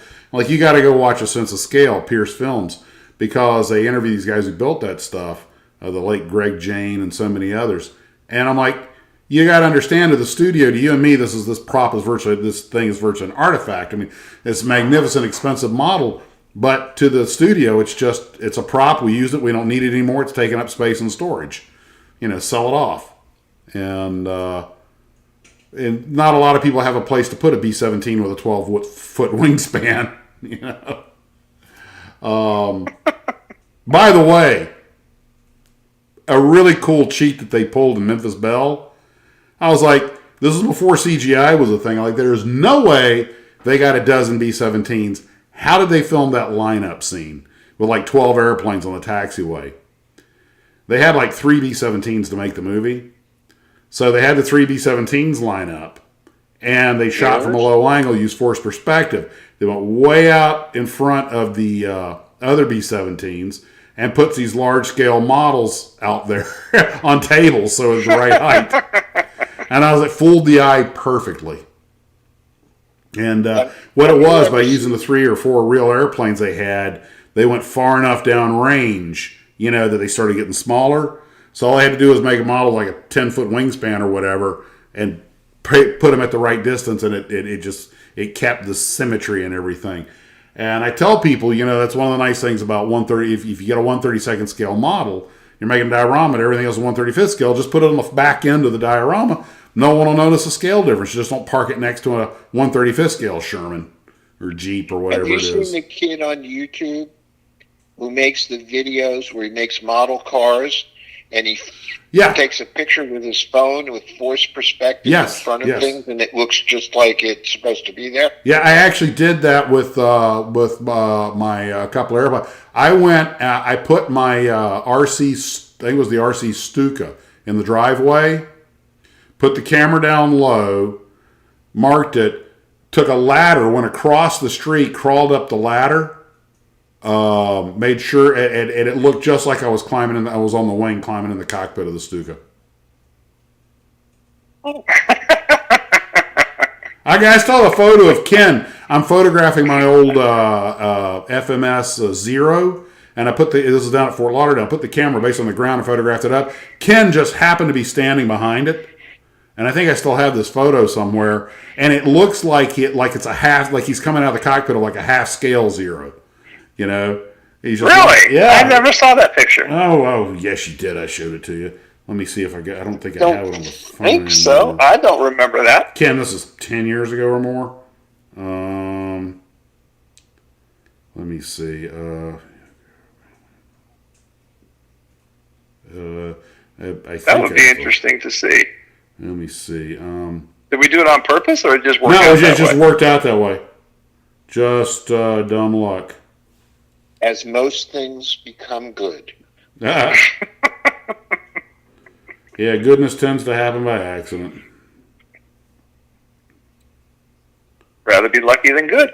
Any day of the week, baby. Let's see.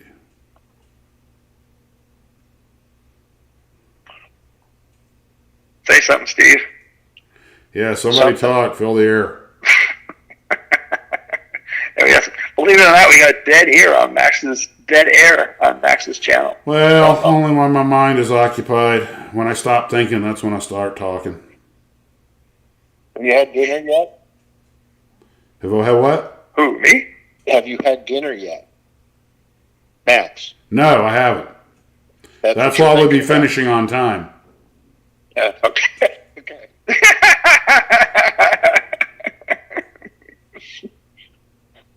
Do you have your cough syrup handy? No, I got to drive, so no cough syrup tonight. Where are you driving to? My lovely wife is helping to take care of someone, and when we're done here, I'm going to go join her. Looks like it finally stopped raining. Plus, she made a rapus, Scooby snacks for Max. Ooh, arepas. Those are good.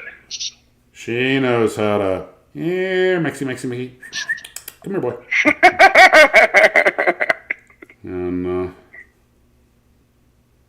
and I think, hopefully it's on the big computer, Ken.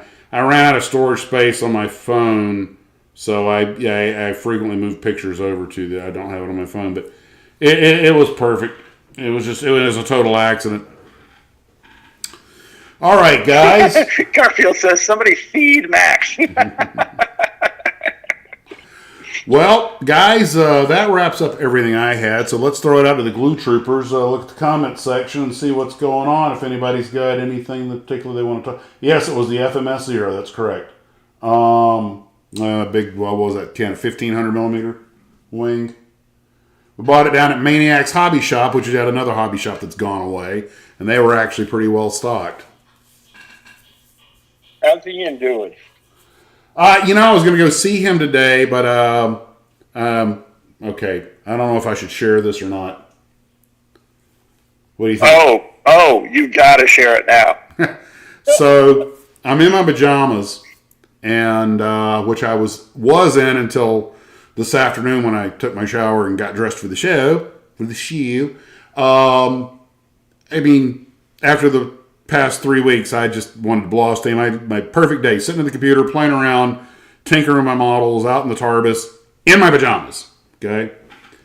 And I had to take Monica over to where she's at now.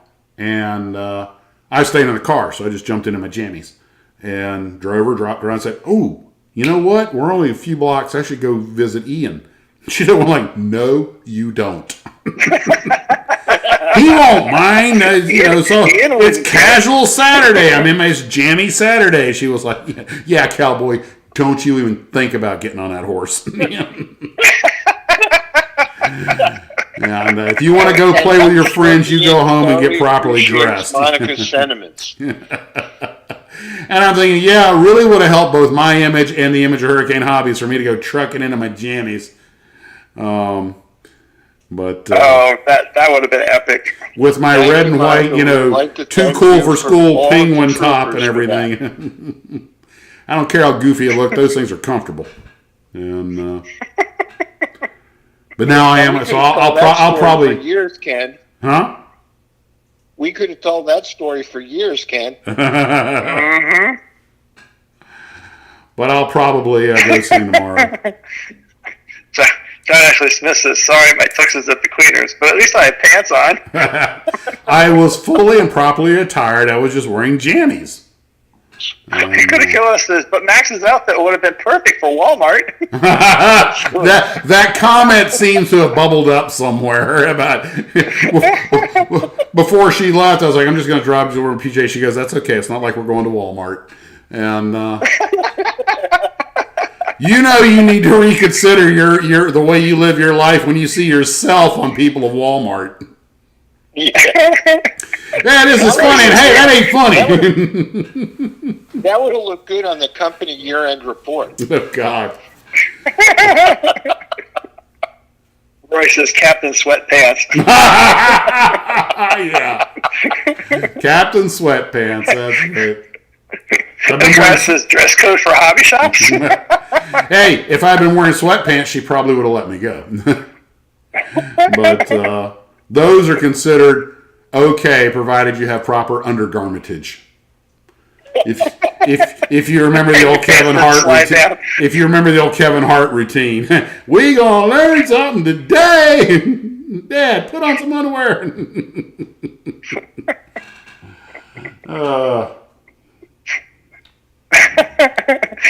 Good guy says, I do my best building in PJs. I do my best work. I do my best work in my sweats. Yeah. I managed to put a big old thumbprint. I work from home. Yeah. I managed to put a big old thumbprint. Apparently, even though the Douglas Royal Cruisers, the wings are all painted, I think I had touched a cloth that still had some solvent on it because I picked one and I put a big nasty thumbprint, or I should say solvent area, thumb-size solvent area, on top of one of the wings. Now I got to match the paint. That's going to be fun because I forgot which shade of yellow I used, and I'm out of what I originally used. I'm like, these Douglas Royal Cruisers, they task me.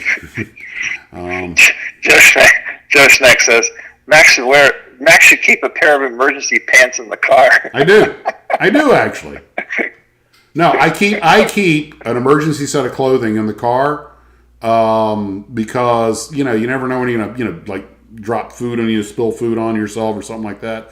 But also I keep used to, and now it's in my bag. I used to keep a spare pair of shoes, work shoes and belt, tie, everything except the shirt and pants, because on more than one occasion I would drive down to work in civilian clothes and change my uniform and realize I forgot to bring my black shoes or my black belt or something like that. I have to run to Walmart or, pay less and get a El Cheapo pair.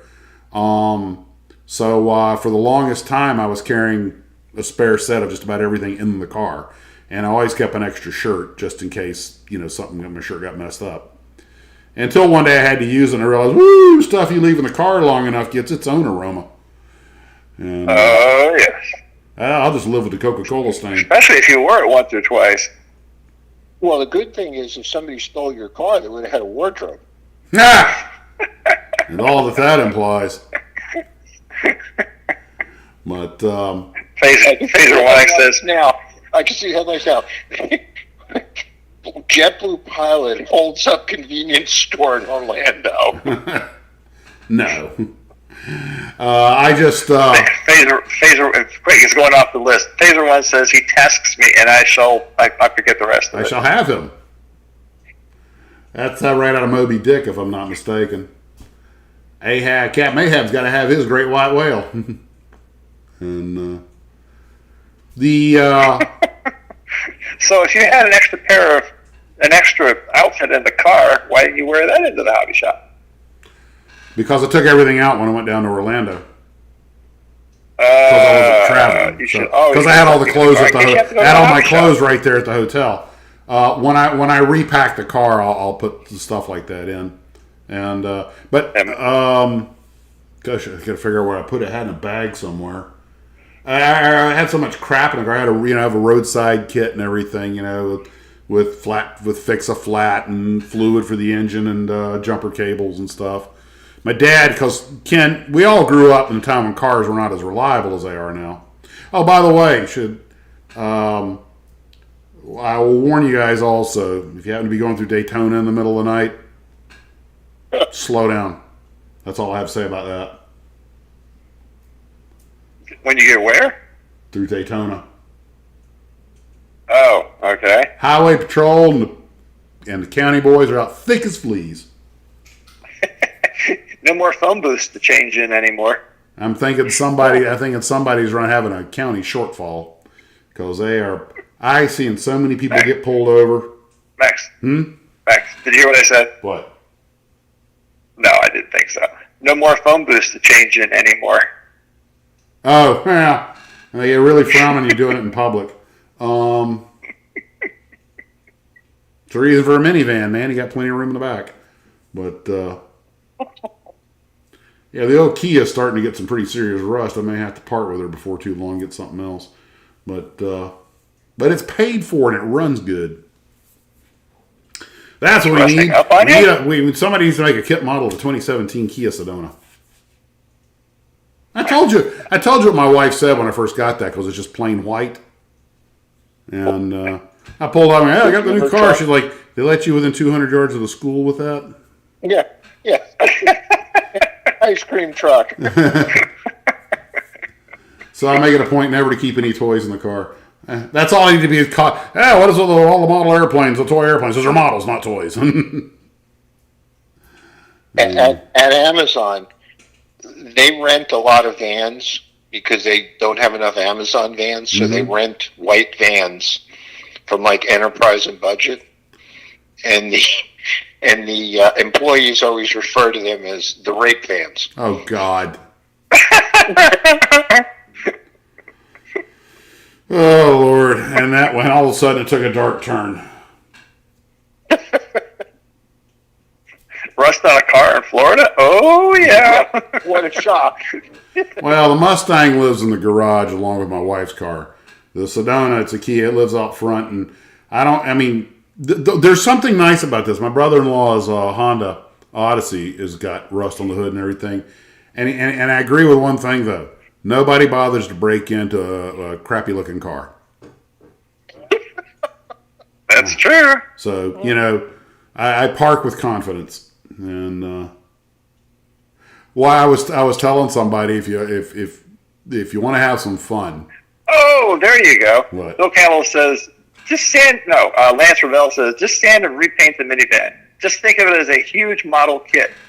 Don't think the thought hadn't crossed my mind. Hey, you can put that great big air compressor you got to work. Hey, when I sold my old Cutlass, it had gotten a lot of rust. I went and got an Earl Scheib, $200 paint job on it and sold it. Uh-huh. And I tell you what, I've taped off models better than they taped off that car. There was spray on the window and everything. I was like, geez, guys. Cover the chrome much? Just think of how many cans of Tamiya it will take to do that. Okay, I'm going to tell you guys something that I should not share because my already wavering reputation will suffer. But what the heck? When I was about it's going to take a big hit. I was about 22 years old. I had this little used secondhand, third-hand Volkswagen Rabbit. Had the ceramic engine block, which explained all those oil leaks. But anyway, I got the bright idea that maybe I might start a business with painting airplanes. And I figured my brother painted my dad's airplane, and I'd learned a few, little basics about it. And I'd been to some shops, and this is, this could work. Anyway. So I thought I would do a little practice. It was literally, pardon the pun, it was a white rabbit. So I decided the first thing I was going to do was strip the paint off the hood. There was nothing wrong with the paint that was on the car. This was purely an experiment. It was my car. And I had dropped something on the hood and put a little dent in it. So what the hell, it's already a dented hood. No one's going to care. It's a freaking rabbit. I'm going to drive it till it drops. So I tried to strip the paint off a paint stripper, and I had a devil of a time getting it off. And then I found out that the European paints are different than American paints, and they don't come off the same way. Well, that cost me. They have lead in them. Huh? Because they have lead in them. Well, I'll tell you what, they adhere pretty doggone good. Anyway, finally got the hood stripped. And I didn't have an air compressor, so I figured, well, I'll practice with a rattle can. So I got a bunch of rattle cans of white paint and painted the hood white. Well, guess what? The bright white paint from Rust-Oleum or whatever it was did not match the marginally off-white, slightly dead paint of the rest of the car. But I figured that doesn't matter. It's just an experiment. So then I taped everything off and painted some red racing stripes on one side. Okay? And you remember what I said about I can't draw a straight line? Apparently I can't tape perfectly straight either. I don't care how many measurements I take. And clearly unable to eyeball it. So the stripe had a slight geometrical imperfection. So it looked like a snake going down the hood? No, it was straight. It just was a little wider on one end than the other. So I figured the way to make that look good was to put one across the top of the car to match it. There you go. And when I was all done, I was like, this looks awesome. I drove up to my friends. They're like, were you in an accident? Yeah, what? You getting off another car?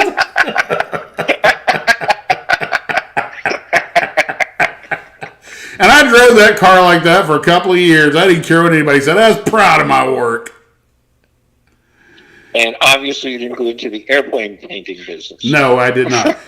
When I was in the Army, I painted part of my motorcycle. I had a Harley Sportster, and I taped off at an angle the gas tank and painted a flat black on top like the glare shield on an airplane. I thought it looked cool. Everybody else thought it looked like crap because it had such pretty burgundy paint on it. I was like, well, to me it looks like the cowling of a Mustang with a flat black glare shield. I liked it. And it did not help me when I tried to sell the bike. Mm-hmm. Oh, well.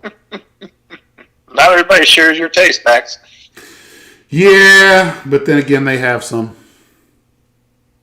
Oh, Phaser says there's a video on YouTube of a guy painting a vintage Corvette with a roller. Oh my God. Tell me he did that just for likes and clicks. Everybody knows on a car you're supposed to use a brush. Rude and tasteless bumper stickers are vital to decorating and covering rust holes in a beater. Years ago, when I was still living in Maryland, I saw a car that was entirely, every single square inch, covered with bumper stickers. Yep, covering up all the holes. The same bumper sticker.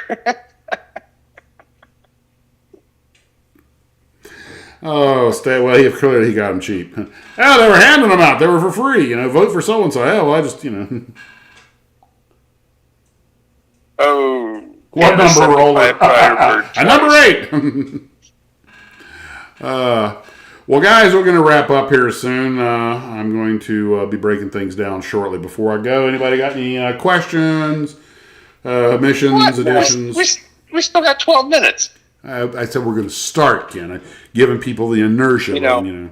I really think that we should rename the live stream to Max's Fireside Chat. The little fireplace in the background. I thought it'd be nice to do something different, holiday spirit and all. And to be honest, his chair is more comfortable. Now, whose stockings are these? From left to right. Let's see. If I turn his chair around, I'm going to. Is one of them Honey's? They have names on them. I mean, That one's Honey's. That's me and Monica. That's just a Christmassy one. And the other two don't have any. I guess it's Eduardo and Liu, and they're more just decorations. And, oh, by the way, so we have... Now, does Monica do Christmas figures with her doll making she abilities? can. I don't know if there were any requested, but... No, I mean for the house. Yeah, I'm sure she's done some stuff. I just... Well, you live there, wouldn't you know? I'm a dude, man. I don't notice those things. There's cookies over here. Oh, jeez. Nathan wants to know if we're going to do a special Christmas Day live stream. Maybe. I wouldn't rule it out. I guess some people got nothing else to do. Depends on what the family commitments are, but that's not impossibility. You know, I think you need Christmas lights around the Avro Commander picture. Oh, hey, it's my brother Steven. Hang on. I'm going to chime him in. Oops. Who? Okay, did I just hang up? I tried to chime him in. No, you're still there. Hey, and now it says missed call. I don't know what he just said, Ken. Hang on. It's something happened. I tried to answer it and it just disconnected. Hang on. Hello? Hey, I'm going to merge you in with everybody. I'm doing the I'm conference. watching the live stream here. You still on it? Yeah. Oh, there he is. There he Who is. is this? Everybody's my younger brother Steven. Aren't you under about 12 feet of snow by now? He lives in I'm Mississippi. in Mississippi. Oh. It's the older brother that lives in Montana. Oh, he's not the one from Montana. No. Okay. Yeah. So I you're just wanted to knee say- deep in cow dunk. Yeah, it's Max's fireside chat or Max's firewater chat. I'm not sure. No drinky tonight. I got to drive. Yeah. Yeah, it's JetBlue, not JetBlue at 0.35. Steven, you missed the staff meeting. We never mentioned employer names. Yeah. Not that everybody doesn't already know, but you know. Yeah. I don't know what he's talking about. I deny everything. Are they going to play this video at your company Christmas party? God, I hope not. I would say I try to stay under the radar, but I was recently informed that never even came close to happening. Somebody, what was it? Somebody told me the other day. Oh crap! I forget what it was. He was like, "Oh yeah, I heard about you." I'm like, "What?" And I was like, Hey, wait a minute. Didn't a few years ago you have a video on that about JetBlue and what it did to other airliners in mid-flight? that wasn't me. Yeah. Okay. Sure looked like you. Well, anyway, as an attorney, I got to tell you, Max, my upper lip is sweating here, okay? Denise says to tell Monica the mantle looks crooked. The mantle looks crooked? Oh, it looks nice. I'm sorry, the mantle looks nice. I'm thinking the man looks crooked. So this is your brother, the lawyer? Yes. Yeah. Free legal advice. Yeah, fortunately, I can't practice in Florida. So did I tell you the joke about the NASA engineer that dies and he goes up to see St. Peter and he says, well, you know, aren't I coming into heaven? He goes, I got to check the book. And he looks in the book. He goes, your name's not in here. And he goes, check again. He checks again. So he says, sorry, I got to send you down to hell. So he sends him down to hell. So about 3 months later, God calls up the devil because he checks on what's going on down there. And he says, well, what's going on down there, devil? Is it horrible as always? And he goes, no. He goes, you sent this guy down. He was a NASA engineer. And he goes, he cleaned up all the air. He goes, the air's really nice. He says he built a couple of escalators so we can go from level to level. And he says, and he's going to put air conditioning in like in the next couple of weeks. And guy goes, wait a minute. He goes, that must be a mistake. He goes, he belongs up here. And he says, no. He says, we got him down here. He's staying. God says, if you don't give him back, he says, I'm going to sue you. He goes, how are you going to do that? He goes, all the lawyers are down here. Yeah. Well, I I remember one that said, when the lawyer died and went to heaven, St. Peter said, it's congratulations instead of what? Where you're the oldest person to ever arrive at the pearly gates. And the Lord goes, what do you mean? I'm only 56. He goes, well, according to your billables, you're 140. Billables are what they charge by the end. The one I heard was Fidel Castro died. And he tries to go to heaven, and he's got his luggage with him, and they're like, Fidel, I'm sorry, but there's no way you're coming up here. All right? You have all the horrible things you've done. You're going downstairs. So he takes the elevator down. The devil's waiting on him. Oh, Fidel, you finally made it. We've been waiting on you. You lived longer than we expected. Where's your luggage? And he goes, oh, I must have left out in heaven. He goes, well, that's okay. I'll send a couple of demons to go get it. So it's quitting time at the pearly gates. They lock him up for the day. And the two demons walk up to the closed pearly gates. And there's Castro's luggage inside. I'm like, what are we supposed to do? There's nobody here. He goes, hey, let's just hop the fence and we'll pick it up and go back. So as they're crawling over the fence, a couple of angels float by and they go, look at that. The guy's been in hell 15 minutes and we already got refugees.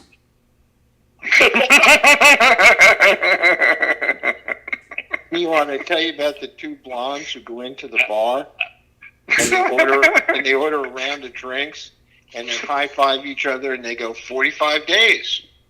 And they drink their drinks, they get another round, they do the same thing, they high-five each other, they go 45 days. The bartender looks at them, they order a third round, they do the same thing. So the bartender goes, excuse me, he goes, every time I bring you a round of drinks, you high-five each other and you say 45 days. They go, what's the significance of 45 days? And one of the blondes goes, we just finished this huge picture puzzle and it only took us 45 days. And the bartender goes, well, what's the big deal about that? She said, it said 4 to 6 years on the box. That's a slow burner. That was a toy industry joke, guys. No, we're telling lawyer jokes. I'm going to have to Google that one. Yeah, I didn't actually mean to call in. I was trying to text you, but I hit the wrong button. That and had to finish off the last of the story. Well, thank God he's not in the tech industry then. I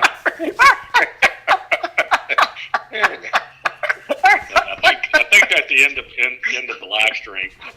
So. Well, just for that, I'm going to tell you one more thing about Tex. Tex was going back to my neighbor, the retired Marine Corps Colonel F4 backseater.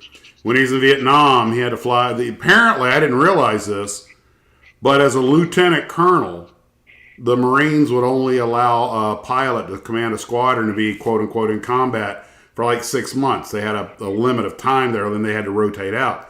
So he says in the years he was over there, he had like 10 different squadron commanders. Now, all the majors and captains could stay around, so they all got to know each other. The pilots and the backseaters paired off. They got to know each other.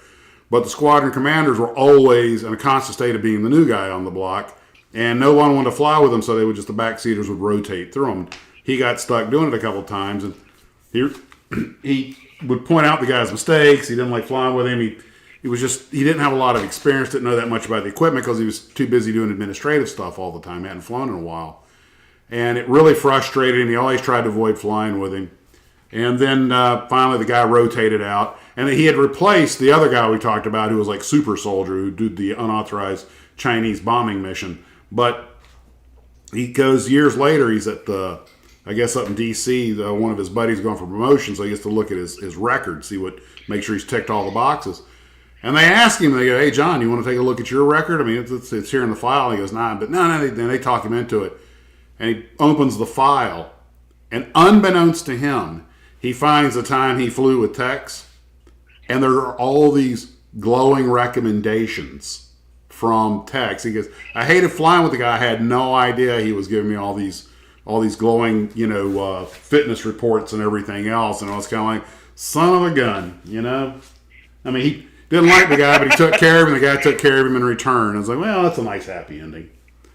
Garfield says, what do you call 12 lawyers buried up to their necks in sand? Okay. What? Not enough sand. Well,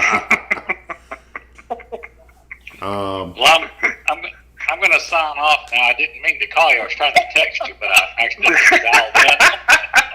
So, just Max, remember this phrase for your YouTube channel? Okay, video removed on advice of counsel.